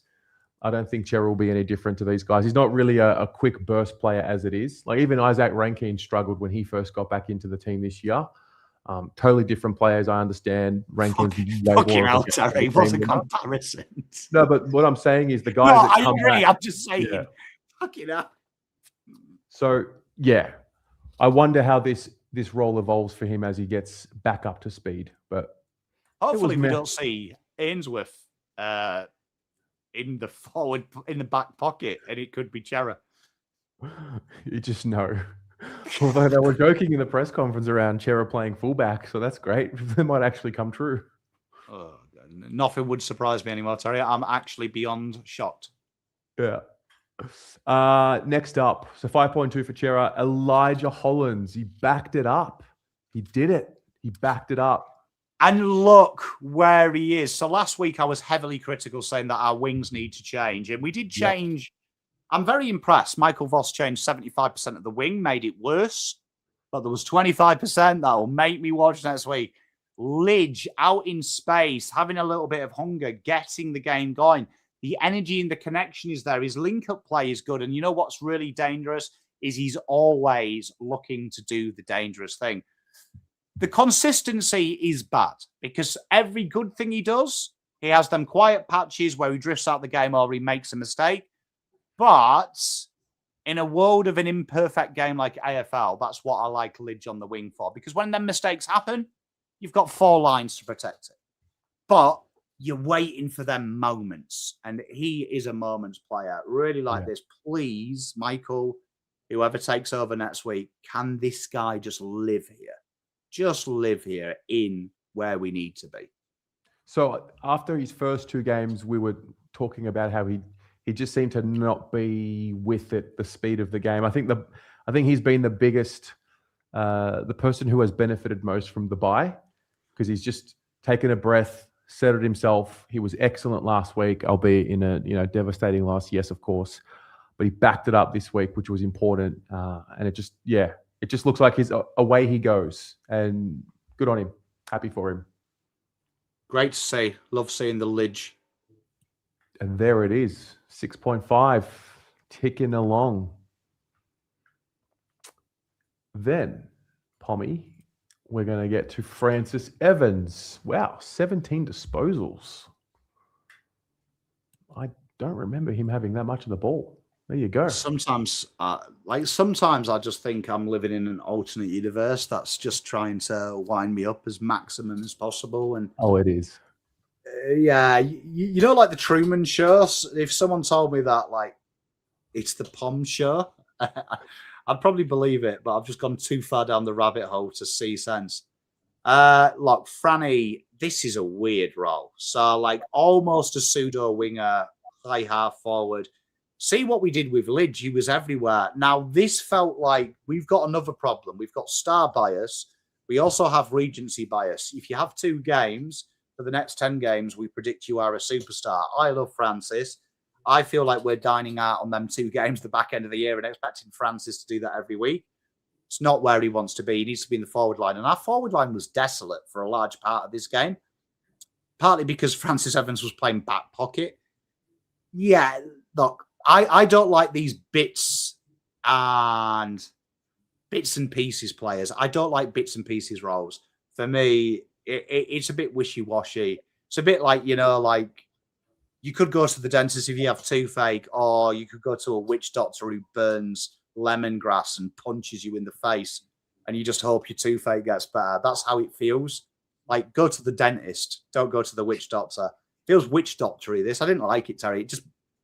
It's almost like playing one down, I feel, if you don't have a defined role. And I want to see, exactly as the beautiful Jen says, I want to see him in the forward line. I want to see him there, follow the ball, make something happen, kid. I'm just going to take mental note of how red we see the red in our forward 50 with our forwards. It's a good start here. 3.9 for Francis Evans. And then there's Benny Ainsworth. Okay. It was a lot more red forward of centre than last week. Yeah, so we decided to punish other people this week. We just got through one. BA, sponsored and approved. Yep. Look, full caveat here. Was it a great game in this role? Probably not. But you know what I like about Ben Ainsworth? As my granddad used to say to me a lot of the times, because I like to have a big idea, keep it simple, stupid. He keeps it simple. Just lead the lines. I love the fact he was an out yet. But Ben Ainsworth he's struggling because when you see these forward line heat maps, some of these fuckers are nowhere to be found. So he needs someone to finish his work for him. I do like, and me and Terry were talking about this, people complaining about his selfishness of having a short goal. I think we need more of it, to be honest, because a lot of these guys are looking to give it off. I'd rather someone just say, you know what, I'm ready. I'll take the responsibility. And I'd like to see more of it, to be honest. Yeah. He runs hard. He hits the pack hard, hits the contest hard. And yeah, I like Benny. Seems a clever. nice guy. 3.9 for Ben Ainsworth. And then we get to Will Hayward, who had 6 disposals. And at the time of this being live, he will be suspended for 1 game for a really, you can call it a soft gut punch. It was pretty soft, but he still got suspended for it. So, yeah, he had a mare, I thought. -1 point. If you see, I mean, considering the AFL ratings gives you, like, they're like your mum. They give you praise for pissing within the toilet bowl, not on the seat. Like, so they haven't got a high standard. You know, like 90% of the serial killers are caused by parents, like AFL ratings, like near enough is good enough. Will Hayward, what can I say? I have seen, you know what is wild? And this is just my observation doing general AFL content. Carlton fans are literally the most critical, but they're also the biggest conspiracy theorists of reasons why someone's not very good or having a good game. And honestly, historically, toxic positivity does more harm than toxic negativity, because you can switch negativity out. Positivity, everyone always is drawn to having smoke blown up their ass. Will Hayward, what can I say? The 250s he conceded, absolutely mind-numbingly stupid, unforgivable. Soft or not soft, you are in a situation where you are getting your butt touched. You are in a struggle. We need our over 23s to show that they are full-grown leaders, men, actual men, not children. And that was petulant. That was like every fucking advert he does for his beer company. It was childish. It was self-righteous. It was self-serving. I'm a little bit upset, so I'm going to punish. And ultimately, they cost us goals that allowed North to still keep their hand in the door. And I don't think he's Carltonised. I'll be totally honest with you, up the guts. He's always been like this. Sydney don't miss him. Gold Coast don't miss Ben Ainsworth. Ollie Florent's not missed at Sydney. So there's a reason. There's a reason for that. And he is an in-and-out player. Hayward, his best football is cherry on top. But what is unforgivable is being a full-grown mid-20s man and having the attitude of a teenager. Them 50s are unforgivable, and the application is shocking. Thank Christ he misses a week because Flynn Young can play, because he should be dropped. Like, for me, if you've got a standard as a football club, couldn't give a shit this guy's played in a final. We are in the shit. I need every soldier to work to his capability. And that annoys me. In Rambo, probably there's a little bit of that. But genuinely, look, these guys aren't paid to think. You know what? I don't even care about their feelings. You're paid to do. It's why the remuneration is higher than a surgeon. Your feelings should not be in the top 5 things. You've got a job to do. Do it. Yeah. You can't want culture and then in the same breath say, oh, but the player doesn't want to play in the role that the coach has told him to play. You can't have it both ways. Mate, and you are now a senior player. You've come to Carlton probably with the promise of a little bit of responsibility. Start it, because they are unforgivable. They are unforgivable. He is look, he's 28. Wow. Two days after my birthday, he's 28. Grow up. Yeah. So look, he'll have a week off unless the club decides to challenge it. He'll have a week off. He'll hopefully reset and come back against Collingwood. And there's no better way to get the fans back on track with a good game against the Pies and a sugar hit. And you know what, Lou? I think it's because of expectation. Genuinely, I am convinced. Yeah. We never look. I hear more phrases like this when people talk about Carlton, like Carlton fans. Oh, he's a nice boy. He's a lovely boy. Fuck. Who cares? Yeah. I don't care if he eats baked beans the wrong way around, cold out of the tin. I don't care if he freaking only drinks caffeine-free cola. Don't give a shit about their personality. You are here to do a job, and that job should be the standard. And look, I'm not asking a lot here, Will. If you are watching this, mate, you're a nice guy. I'm sure you are. I'm sure I'd have a great time having a beer with you and you show me some AI software. But, man, I'm not asking a lot. Don't be a fucking dickhead. Don't give momentum back. It's not that hard. Like, I'm asking you not to be a turnip. Yeah. This is low level. So a 1 for Will Hayward. That is the lowest score, David. Is it really? Which is amazing. It's kind of impressive. That's one of the rare times you'll see the AFL rating less than a Pommy in Oz rating. Look, we don't go into negatives, just 0 and like, yeah, but I mean, like the AFL does because it compares against previous things. Yeah. But funny. All right. Young man, Taylor Byrne. Nothing here in the forward 50. Just mental note. Here we go. Taylor Byrne made a big mistake 2 weeks ago. Big mistake because he showed that mama raised no bitch in this young man. Mama raised this boy right, and this guy plays football like every player in the opposition Guernsey owes him 50 pence for the 2 darts he sold them on tick in the playground last week. I like this guy. And unfortunately, Taylor Byrne is a victim of that because Michael Voss has gone, shit, I have got some absolute basket case footballers. This guy runs. This guy cares. This guy works hard. This is fascinating to watch. A victim of doing something that's beyond effort, having self-preservation. You know me, I don't believe in effort. Effort is ridiculous. You are a very low-value human being if effort is in your top 10 of things. This is professional sport. Like, genuinely, he does something with the effort. 4 tackles, remarkable. 3 marks, remarkable, considering that your role was to attack space like it owed you coin. Tough role to rate, but you know one thing I'll say about you, Taylor, if you ever come across this footage, mate, never change, bro. Like, only listen to 70% of what the coaches teach you and 30% goes in the bin because the natural hunger is going to get you out of the trouble. And see what with Will Hayward versus him. You can be aggressive. You can be physical. You can be a thug. But you can do it within the rules. The AFL is quite broad that you can hurt someone legally. It's a little bit like being a boxer. If you want to kill someone, legally you can. Taylor Byrne has worked that out. The difference of levels. Play the man physically and fairly. Love him. So, yeah, our only chance against Adelaide is this guy lays as many of them ugly, mongrel, rugby league, spear tackle-esque things he does on their halfbacks. There's hope there. I really like Taylor Byrne. 3.4 for the young man in his second game. Then we get along to Mitch McGovern.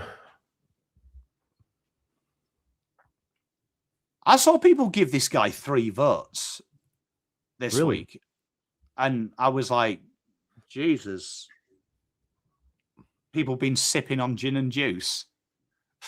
It's the cycle, isn't it?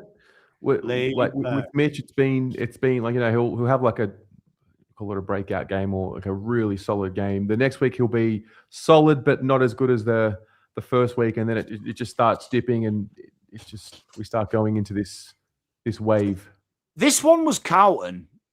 His first half was amazing. We were looking for him. He was working hard, being the link man. My Willie started to get hard as well because he was playing deep up the ground. And Mackay was pissed off into the goal square where he belongs. Then, I don't know what the forwards were doing, Terry. We're going to come across all of them now because we're at the end of the show. But Mackay was, I don't know, maybe exchanging fucking phone numbers with someone on the wing. McGovern seemed to be chatting to the cheer squad. Brodie Kemp was asking the besties, is his fringe look good? Weird shit, man. Weird shit. But you know what? Mitch McGovern, what I like about him, probably easily the most dangerous forward with ball in hand. And I actually like this role of him kicking inside the 50. I really like him doing this. I actually think we've accidentally found the best method for him being that outlet, because he's kicking inside 50 is why we played him down back.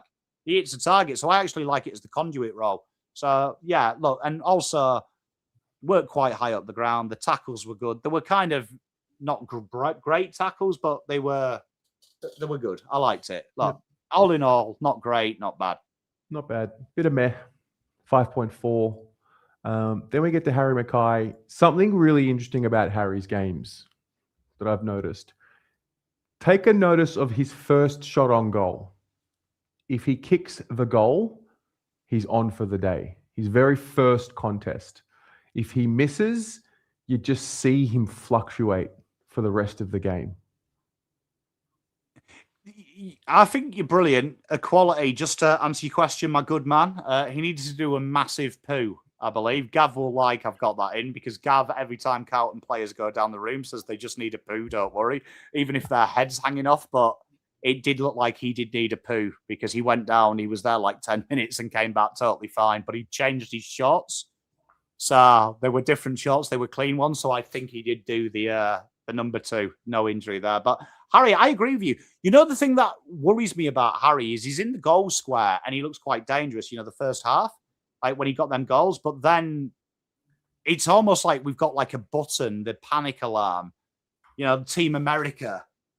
We do that. And the Team America, when Voss gives that signal, we all play up the wing. Bizarre. Because I actually thought in the goal square was where you play him. Comden, I thought negated him, but looked like it was a bit of a bastard when he was in there. It looked like it was a bit of a hard day. And Aidan Corr looked lost at sea when Harry was drifting in there. Then when he went out of the goal square, Comden breathed a sigh of relief, and Aidan Corr actually looked like a footballer. And sometimes I debate if Aidan Corr's even a human being. So that was quite bad. I didn't like this game, Terry. I don't know if Michael Voss is trying to wind me up so hard at the minute that I'll start admitting I miss Charlie Kerner. But I'm close. Playing to his strengths. Yeah, I mean, I thought in the preseason we were talking about he's just like finding his way. He's finding his way. Doesn't want to get hurt. He's managing himself. I am definitely at this point now concerned. I love Kylie. It's the comb over. Terry, let's talk about it. It's the comb over, isn't it? Just embrace it. Just embrace it. Don't you feel shaved-headed Harry? That's Prince Harry, isn't it? Yes. Remember, who was it? Was it Ben Reid from Collingwood? Jared Ruffett. Yeah. Well, that's another conversation.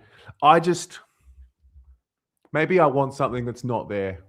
I don't see, and maybe I'm being unfair, but I just don't see the want to dominate, the willingness. I sat behind the goals, so I watched Nick Lachie behind the goals, and I watched our Harry behind the goals. And Nick Lachie just works for the sake of working. He literally just leads. Sometimes he knows he's not going to get it. He just runs around just for the sake of keeping his defender thinking, oh, he might do something here, and keeping him anxious. I don't know. Maybe I'm asking for something that's unfair. I don't think I am. I'm concerned about his competitive juice. Mate, I'm with you. You can't drop him because he's so crucial to the structure. But therein lies the problem. I mean, who the fuck are you bringing in as well? Have you seen the Muppets we've got? I watched the VFL, and it's just. I'd rather, literally, I'm probably 2 more losses away before suggesting that we just member ballot it. And that's the team. We just pick out fucking 23 people, salty at random. And, just call up tradable bits. You create us a table. They just 23 people at random finish the season that way. But yeah, Harry, you know what? I wonder, and this is just me speculating. I just feel like the hunger's died, hasn't it, Terry? It feels like and I'm speculating here. I know absolute no inside intel, but it feels like I feel like he used to turn up in hoodies and now he's got man bags. Do you know what I mean? He used to look like the kind of guy that his first day he'd have a grey hoodie from Kmart and tracky bottoms and some washed up shoes. And like now, look, I mean, he's got a hairline that one of the dad from the Monsters would be jealous of. It just feels a little bit meh. Yeah. Yeah. It's hard. It's hard. It's hard. I want more hunger. Oh no, Rambo. That's big copium, big lad. Oh, Rambo. That's big. You know what, Rambo? Come and sit on Uncle Pommy's lap, mate. I'm gonna let you into a secret, mate. Santa's not real. The two fairies, me and Mum, and the big one, Carlton, are just shit, mate. I wish it was that refined. I can tell you the way Carlton plan. If we tried to tank for a top 3 pick, we would win the fucking flag. Did you know what I mean? Like that's our level of planning. Voss would go out there and go lose to 60 to Adelaide, and you watch us kick 10 goals in a row. We're coming back from 30. You watch. Like, Jesus, bro. Oh, dear. Oh, dear. Anyway, Harry, we need you, mate. Next week against the Crows, we need you. 5.1. Then we get to Brodie Kemp, who I was wrong. I thought he needed to be dropped. I thought he completely lost his confidence last week, and they persisted with him. I thought there was an opportunity for him to go to the VFL and have the ball kicked to him as the target, because the VFL need a target. And fair play to him. He hit the scoreboard, and I think he did what he needed to do, more or less. You know what, right? I'm going to give some positives. So I always like to give a positive, because I think sometimes that people just get too negative, and you've always got to give some positive, because if you are always negative, there's only bad that can end that. But I'll give you some positives here. Michael Voss, well done, first half. All right. Brodie Kemp is a lot more apt at going up the ground and playing out of the forward zone. Excellent. Good coaching. Harry in the goal square, this guy working up the ground. I'm very, very happy with that. Like the fact that he presented well. And I love the fact what you just said there, Terry. He was in an awkward position this week, and Ashton Moyer in the VFL definitely knew Brodie Kemp was getting dropped. All I had to do was, worry about which Fortnite skin I'm going to with. You know what I mean? I better cut my nails back to beyond the cuticles because I've got a date this weekend. That's what Ashton was thinking. But Brodie Kemp said, nah, little boy. I'm still in. So well done. Took his goals well. One thing I really enjoyed as well, 3 goals, 3. This could have been a really good game. Yeah. One thing that I really enjoyed with Brodie Kemp was his ability to bring the ball to ground as well. He actually has worked out that Ben Ainsworth is a real footballer and not Motlop. So, and not the others. Don't hurt me, Atouche, if you're in there. But he's worked out he's a professional at what he does. So I really enjoyed that. And well done, mate. I've got to say, look, was it perfect? Absolutely not. Second half made me want to be blind, running around. But I'll be positive for a change. Look, mate, you were under fucking pressure, like genuinely. I was thinking about delisting you on the team show last week. So, like, well done. You're in my team next week. So that's the kind of bounce back I want. I wish some of the other fuckers would do. Needs to change his haircut, though, because genuinely, he looks like he's in a boy band in the 90s. It's starting to piss me off. The thing with his head, you got to wait. It's that awkward stage. You just got to you got to wait a little bit. Yeah. And I mean, that's the Carlton mantra, isn't it? Yeah, true. It's never about now. Yeah, do you know what I mean? Like, maybe he'll be good. But yeah, look, Brodie, that's more like 3 goals, 3 I can live with. Yeah. But caveat again, gonna pick on him just a little bit so he's got something to work on next week. Same as Will Hayward. The 3 shots you missed, 2 of them, bro's taking fucking piss in me. Like, genuinely, like actually winding me up. Like, they are unforgivable. And again, they're goal killers. So if we're going to be really high level, I don't like to do theory, but 2 goals, you win the game. So we win by 2. These are the margins we're talking about. And that first behind and then the second after kicking 2 in a row. make sure, same as Will Hayward, we're not children anymore. I like to think I give you forgiveness from 11 to 18. Once you're 18, you're a full-grown man. Once you're 23, 24, bro. So I'm going to get conspiracy theory here on you. Oh, no, go on. It's been a while.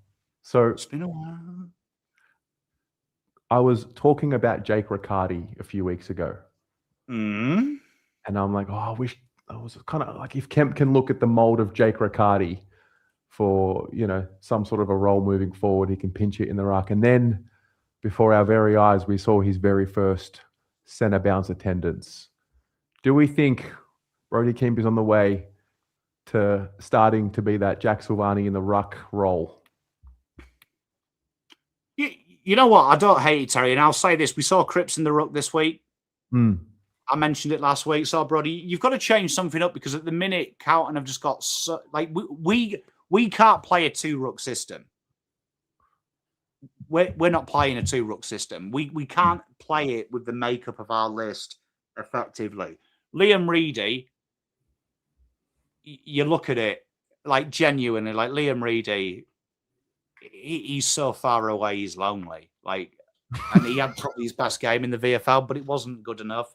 Yeah. And he can't do a second row. So we've got to kind of manufacture that somewhere. It's weird. It's weird. So I like it, Terry. I think give him something to worry about. So Jake Riccardi's 26 years old. He's 198 centimetres. Brody Kemp's 24 years old, 192 centimetres. I don't think that's definitely what they're doing, but it was just very interesting to see Brody Kemp take a centre ball up and launch and jump at the footy. He was, or you're going to hate me saying this, but he was compared to a big-bodied midfielder when he was drafted. So maybe getting him around the ball gets him involved in a different way. He was, yeah, I remember it. But yeah, no, I think to go with what Equality's saying, I think we've moved him around way too much. Yes. I think this was a case of you choose a backman, you choose a forward, and you stick with it. But I mean, you look at it at the minute, you can't do it. And like Rambo, just to your 2 points, Carlton could match a bid under the new system quite easily, provided they don't play finals, which Carlton were never playing finals this year. There's a reason that Michael Voss potentially keeping his job is based on winning a final. There's a reason. They know they're not going to. So there's no need to do it. And also, I'll tell you this. I've seen a lot of junior footballers. Cody Walker is not worth making your culture worse. He's good, but he's only one player. And I'll let you into a secret. There is no player that exists in the AFL that is worth on adding to a culture.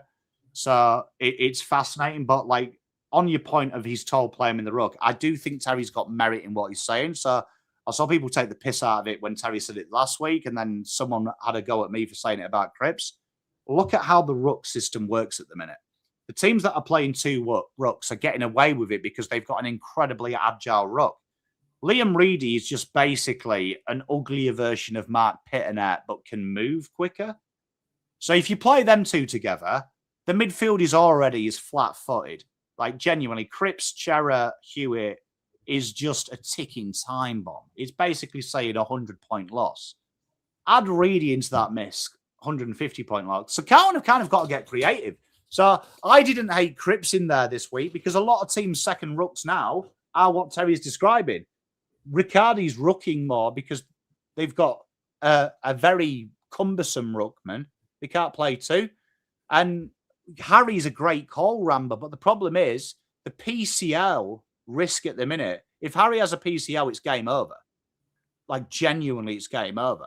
And it's why some club like Nick Madden, they're resistant to bring Nick Madden in at GWS because he's had knee complaints. So it's a scary proposition. Carlton are kind of like, that's poor list management, though. Not poor list management, poor planning, poor recruitment. I mean, you've got Harry Lemmy at the minute studying to be an NFL punter. So when people complain about Harry Lemmy, he wants to be a fucking NFL footballer. Banter. Like, that's a big problem for us. Yeah. Because Hudson O'Keefe Reedy started in opening round. Did Reedy start opening round? He did, yeah. I remember He doing did. him round 0. Yeah. Yeah, he got dropped first game. Hudson O'Keefe came in for the forward/ruck relief. He struggled. He's now in the twos. He had a struggle in the twos as well. He kicked a goal, but more or less struggled for the majority of the game. So yeah, we are going to have to be creative with it. I can see McGovern being next there because at least he launched. I mean, Kemp is a launcher. He's a jumper. I can see the merit in it. Kemp or McGovern, I think we'll see a bit more of that moving forward. Lewis Young will chop out. Anyway. Well, I mean, you've only got to look at to back Terry up here. Right. To back Terry up here, when you look at Tristan Xerri, every pundit, and I mean every pundit, the ones that everyone blows smoke up their ass and the ones that don't, said Xerri was cooked, right? Because the big body mids are over, big body rucks are over. That incorrect, because he tackles like a beast. You're seeing so much ground ball. You're seeing that. So I reckon, and I keep standing by this, teams are going to find out that the meta is playing an oversized midfielder there as your backup. I reckon teams are starting to start looking at state football. Cody Walker has been playing in the ruck all junior years. People are starting to realise that you can negate it quite well. So I wouldn't be shocked to see Carlton maybe do that. Yep. So having said all that, it was a 5.8 from Kemp. So well done. And then the final player that we're going to talk about today is the man. This is the man. This is Mark Pittonet. Very clever game from Mark Pittonet, this. So I feel like people have picked on him that we've lost the game, which is weird. Weird. I thought he gave Carlton first use as he should do. He was consistent. He was reliable. The knock is always around the ground, one mark and one tackle. But then again, CCJ and Cooper Trembath are absolutely ridiculous around the ground. So I think that was the only way he had a chance of winning. I do want to give him a cry, and I'm so glad that Equality has brought this up. He should not be understated. In the preseason, I was big on Mark Pittonet is the last man standing for these experts, as Equality says. Last man standing, and he's got to take it personally. He's got to be like, you know what, fuck you. You said I'm a dinosaur? I'll show you. And you know what? Full credit to Mark Pittonet, because his working in the forward line is absolutely impeccable. Absolutely impeccable. I was watching him versus 2 years ago, just watching his body position, his physicality is really good as well. So I'm really, really proud of him. His work rate around the ground is always going to be shit. It's always going to be shit because that's his body type. You can't change that. But I will say this with Mark. It is telling you everything you need to know. Mark Pittonet is our most dangerous forward. Yes. And why is he our most dangerous forward? Two things he does. He forces himself in front of the queue. Forces himself. You watch him take the marks and be physical. He's getting himself in. He's willing himself to that. Harry... he's thinking about his next TikTok with his missus. Brody is making sure that he knows fucking Taylor Swift songs. So when the besties come to training, he's got something to talk about other than himself. And Mitch McGovern is like, fucking hell, this is fun. But evidently, Michael Voss doesn't rate me. So I'm the only one who can kick goals. I'll just eventually get pulled away because I'm outshining the stars. I like it. He's just doing the basics. And you know what? Sometimes basics go high. And I feel like we don't give basics enough praise. We get excited about spectacular, but sometimes just do the basics, bro, and you'll be What okay. you said about Nick Newman has now come full circle, because this is a guy just playing within his limits and playing within what he's good at. I mean, I think it was 17 hitouts to advantage. I highlighted the one earlier about the perfect one to Sam Walsh, which was an absolute diamond of a ruck tap. I just see a guy that's, like you said. Can we highlight as well, Terry? I don't know if you noticed this at the game and in the rewatch. How many times has Pittonet done that, punch the ball forward, and not one of our players seemed to know it? Yeah. Which is the new meta of the AFL. Watch Max Gawn. Taps now are shit. You could see he took something from what Max Gawn did to him last week and implemented in this game. Well, you know, the only bit of play I liked in the third was, do you remember when he just punched it forward? And Jagger had lost Finn O'Sullivan. You saw as the ball went up, Jagger just took 2 steps, burst there, and I was like, oh my God, fucking training ground move. Like, Pitternet's been like, tell you what, mate, when I give you the cheeky little wink, get down there. And I was like, oh my God, football. Yep. Football. Yeah, Look, do more of that. I want to see that. Jagger just on the end of a little punch from Matt Pitternett. Also, shout out Matt Pitternett. We saw the most over-criticised play this week. I don't know if you saw it. Jack Silvani, the kick, and he punched it. And everyone's bullying Jack Silvani for it. Like Carlton fans on the post going, 100K. And I'm like, literally, I have covered Jack Silvani's entire career.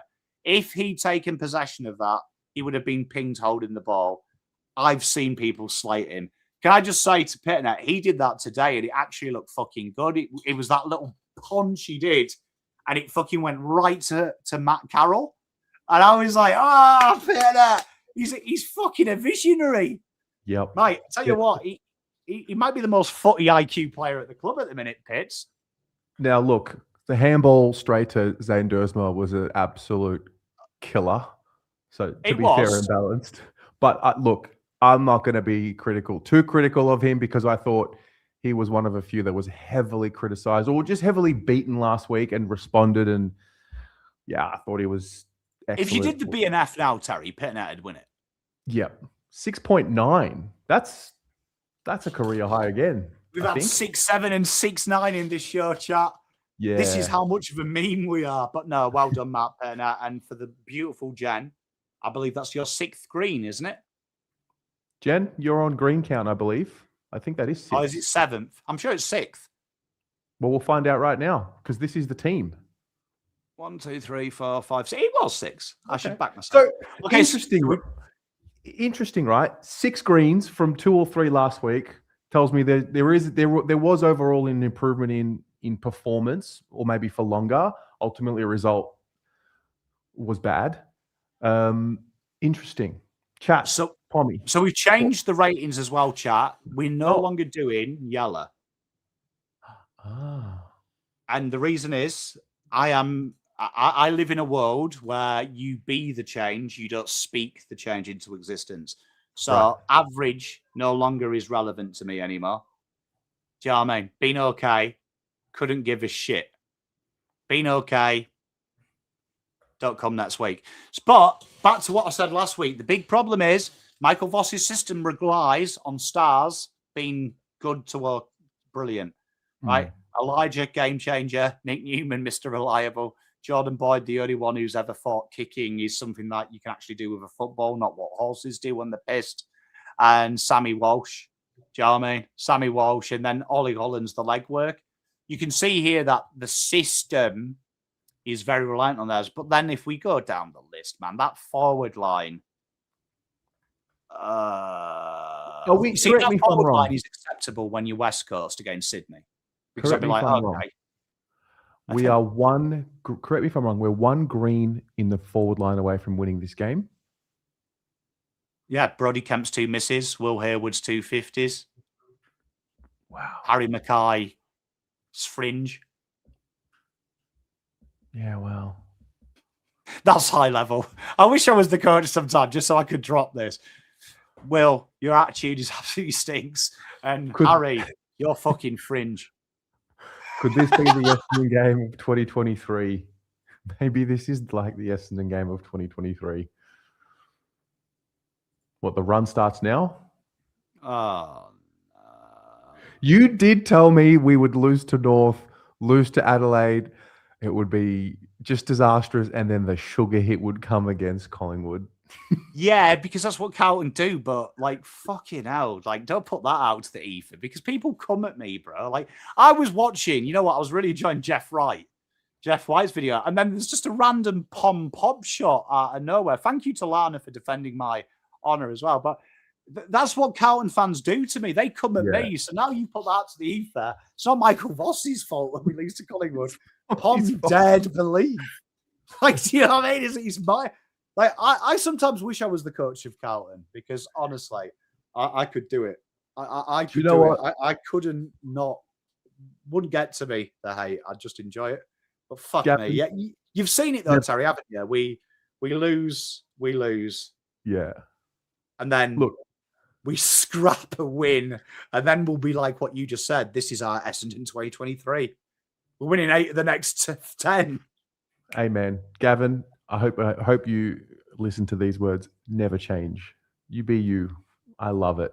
You know what? Shout out Gavin as well, because he actually sent me a DM at the end of the thing and he apologized for his behavior. And like, Gav, watching this, never apologize for just enjoying life, man. Like, it fucking annoys me in the watch along recently. You're not allowed to enjoy a goal now. Like, people criticizing me going, Pom, you're getting up and about, but you know what happens next. I'm like, well, what do you want me to do? Like, watch this game and just cry from start to finish. I'll cry at the end, but let me have some fun going through it. See, Ari, this is where you're wrong, because this year's different. It's new Carlton.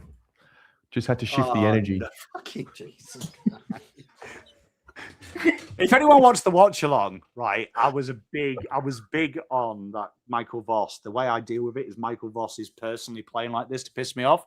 I swear Terry has got infected with the Carlton culture because there is shit he's saying and doing like on fan cams, I swear, is designed to piss me off. It's not content anymore. It's just trying to fucking get me.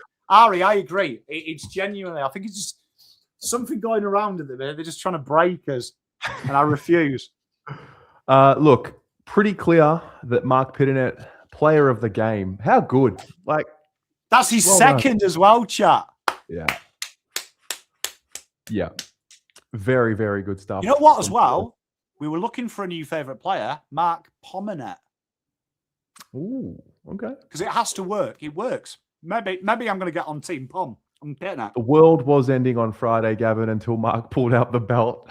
You know what? Maybe the Blues just needed a bit of a spanking, like a good old-fashioned belting with the strap, which we've never done before. And now things will start turning. Me and Mrs. Pom enjoyed that immensely. Genuinely. Sound of the belt. You know what made me laugh as well is he kept cutting out at like whatever the internet was doing, did it at the perfect time, because when he cut it out as well, it made it even funnier. Oh, it's like he was belting the internet connection out of whack. He was literally belting reality out, and you never know. Maybe that's exactly what was needed. You know, the bit that made me laugh is the bit that made you laugh. It was the fact that he was half dead asleep, then suddenly had all this energy, started beating the fuck out of his house in the living room, and then just neatly got back into bed. like fucking off its tits, that is. 5 hours into the fan cams as well. I was mesmerized by that. Like, I didn't know what was happening anymore. Like, I was like, my mind has fragmented. This isn't real. Oh, it's so good. We can watch it again if you like at the end of the show. I want to do a review of the fan cams. Like, me and Atouche have talked about this in our group chat. Like, that's maybe like a new bit of content. We do a player ratings of the fan cams just to get us through life. Hey, man, if there's anyone out there that wants to help clip up the fan cams, let me know. All right, chat. Time to put your brains to work. Who is the winner of this week's Horizon Finance Group 1%er award? Who had the most 1%ers this week? Go on. Ooh, I like this for a new rating, Pom. Who got the most dangerous without the ball rating? We can bring that. We can bring that as an extra player next week. I like that a lot. I'd have to deep dive into the stats for that one because I haven't got the system loaded up. So, and it crashed the PC last time we were live, so I'm not doing it again. But I would guess off the top of my head, just looking at the 5 big metrics I can see in front of me, I would guess dangerous off the ball was Ollie Hollands with his percenters and running. Interesting. All right. Damien and Rocco, you were on the money. Absolutely well on done, the money. guys. Yeah, well done. Wade Derksen, the Horizon Finance Group. Darker. Yeah, I've got a little bit of a... Well done. Back in the fucking back line after Campbell Chester last week. You know. Yeah. Mac Champion, look, I just think the only person worth talking about for selection is Flynn Young. And if Will Hayward's suspended, then it's just a really simple swap. Will just fucking VFL, bro. Yeah, because correct me if I'm wrong, we're going to have to replace Hayward, so that's easy in it, Flynn. And then we're going to have to replace Weitering. Oh, yeah. Oh, no. Oh. The one person we couldn't even make. I mean, look, let's be honest. I don't know how you saw it, Terry, but I mean, I watched Jacob Constanti take 2 marks on Haynes. Yeah. You know who it is? Lewis Young fullback chat. Legacy game. Well, it's on this midfield, just like the Lions this week.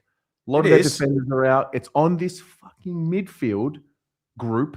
Senior, the stars, they're healthy, they're available. It's on them they're going to have to put in a shift for their backline for once. That's what it's on next week. I mean, you wouldn't bring anyone in, would you? Like, let's be honest. Cottrell, Moyer, Sard, O'Keefe. The Irish guys are on a working holiday visa. Like, they're just having the time of their lives. Absolute time of their lives. Chesser, fucking Harry Charleston. Whoever at the football club allowed him to bleach his hair. Not for me. All right, let's take a look at some opposition players so we can learn another thing or two. Let's start with Luke Parker and his new role behind the ball. So you see here, this is the role that we had Florent playing. Sorry, I shouldn't laugh. It's not funny. This is real. But yeah, what does Parker do? Parker, he's calm. Just a calming presence. There was passages of play in that fourth quarter as well. You saw him. Just very brave. Yeah. And just up to the task. And I really enjoyed it. And these are the kind of roles you want. This is a Boyd or this is a Newman role. Just someone that's the outlet that'll calm it down. Did very well, I thought. Yeah. Very good. Senior player. Luke Davies-Uniacke. They said he was slow, but gee, did he burst out of stoppage. Yeah, I absolutely hate my mate because he was looking at the game before and he was like saying to me, "Oh, Pommy, fucking our midfield's flat-paced." And I'm like, this cunt. Like, did you know what I mean? I'm looking at Hewitt, Cripps, Turner, and he's like, "Oh, do worry about LDU though. Like, game, if it gets quick, he sometimes can get lost." And then 2 hours later, the guy is taking a bounce nonchalantly in front of Cripps and fucking Hewitt, bursting in. And that dark kick, Terry, how good was that kick inside? Oh, mate. Yeah, look, but what Terry said early and what we keep saying, the theme of the show, do what you do and do it fucking well. And LDU does what he does and does it incredibly well. And he hasn't got anyone sharing this responsibility with him. He's the man. And I think he owns it better than most. So I don't know if this happened to anyone else, and I hate to continue to just pick at the scab, but I'll do it one more time. In that fourth quarter, which basically set up the Sheasel goal, just before that, Luke Davies-Uniacke, beautiful tap from Pitto. Our boys, I think Cripps with the handball turnover. LDU just like streams out of that stoppage, and everything started going like back into slow motion for me. And as he was bursting out of stoppage and seemed to be quick than what my perception of him was, I literally just watched what I thought we all thought Paddy Dow was going to be. Obviously drafted one pick before him in the 2017 draft. And it was just like looking at, you know that meme from Interstellar? And it's like, no. Yeah, when he's, yeah. When he's in the, he's like parallel paradox, yeah. Yeah, and it's just started playing in my head. I'm like, it should be us. with Paddy Dale bursting away from stoppage, setting up the game-winning goal. Oh, well. Yeah, I mean, yeah, fair play, LDU. I mean, if you actually look at LDU's like key data points, they're almost identical to George Hewitt, with Yeah. like some exceptions, like 25% of the marks. Yeah. He's not been used as the outlet. He's just been used at what he does, defend and get the ball going forward. Very good player, LDU. Yeah. No, look, solid. And then we're going to go to Cooper Trembath. Wow, 7.8. So what got him such a high rating? What was the story? Well, do what you do well. So you see there that the red, look where the red is. And think what we were talking about our forwards. So bearing in mind that these guys were behind for the majority of the game, that would usually indicate you'd see a red heat map like Carlton's had. Quite deep, the ball never got in there. Trembath forces, and why Weitering scored poorly is because every team has done this to Carlton for 22 weeks. One of you stays in the goal square and creates that separation from fullback to the rest of the rest of the defence. Carlton don't do that. Carlton just have this obsession. And Cooper, again, do what you do well. And you look at his goals, like very simple goals. And people start, like, when I've heard, I saw some comments the other day, and you know what, fair play to Carlton fans that they can bully Charlie Kernow at the minute.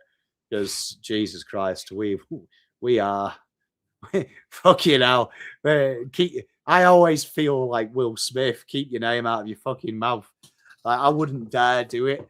But like they were saying, there were easy goals, or it's just out the back. Yeah, because look at Charlie's heat map. He's in the goal square waiting to kick goals. It's kind of why you pay him a lot of money. You don't pay him to tackle and do anything else. You want him to finish off the chain. That's what they're doing incredibly well. And he did that really well. And it allowed Darling to work up the ground. Darling had an impact in the fourth. So Darling's kind of like our Mitch McGovern, if you will. They set it up really well. And then Larky's that one who's working up and down the ground. And it's fascinating that we play a free key forward, tall forward system loosely, right? Free tall forward system. And one of them's inside. And North had two that stayed inside and one moved. Fascinating, complex paradox, if you will.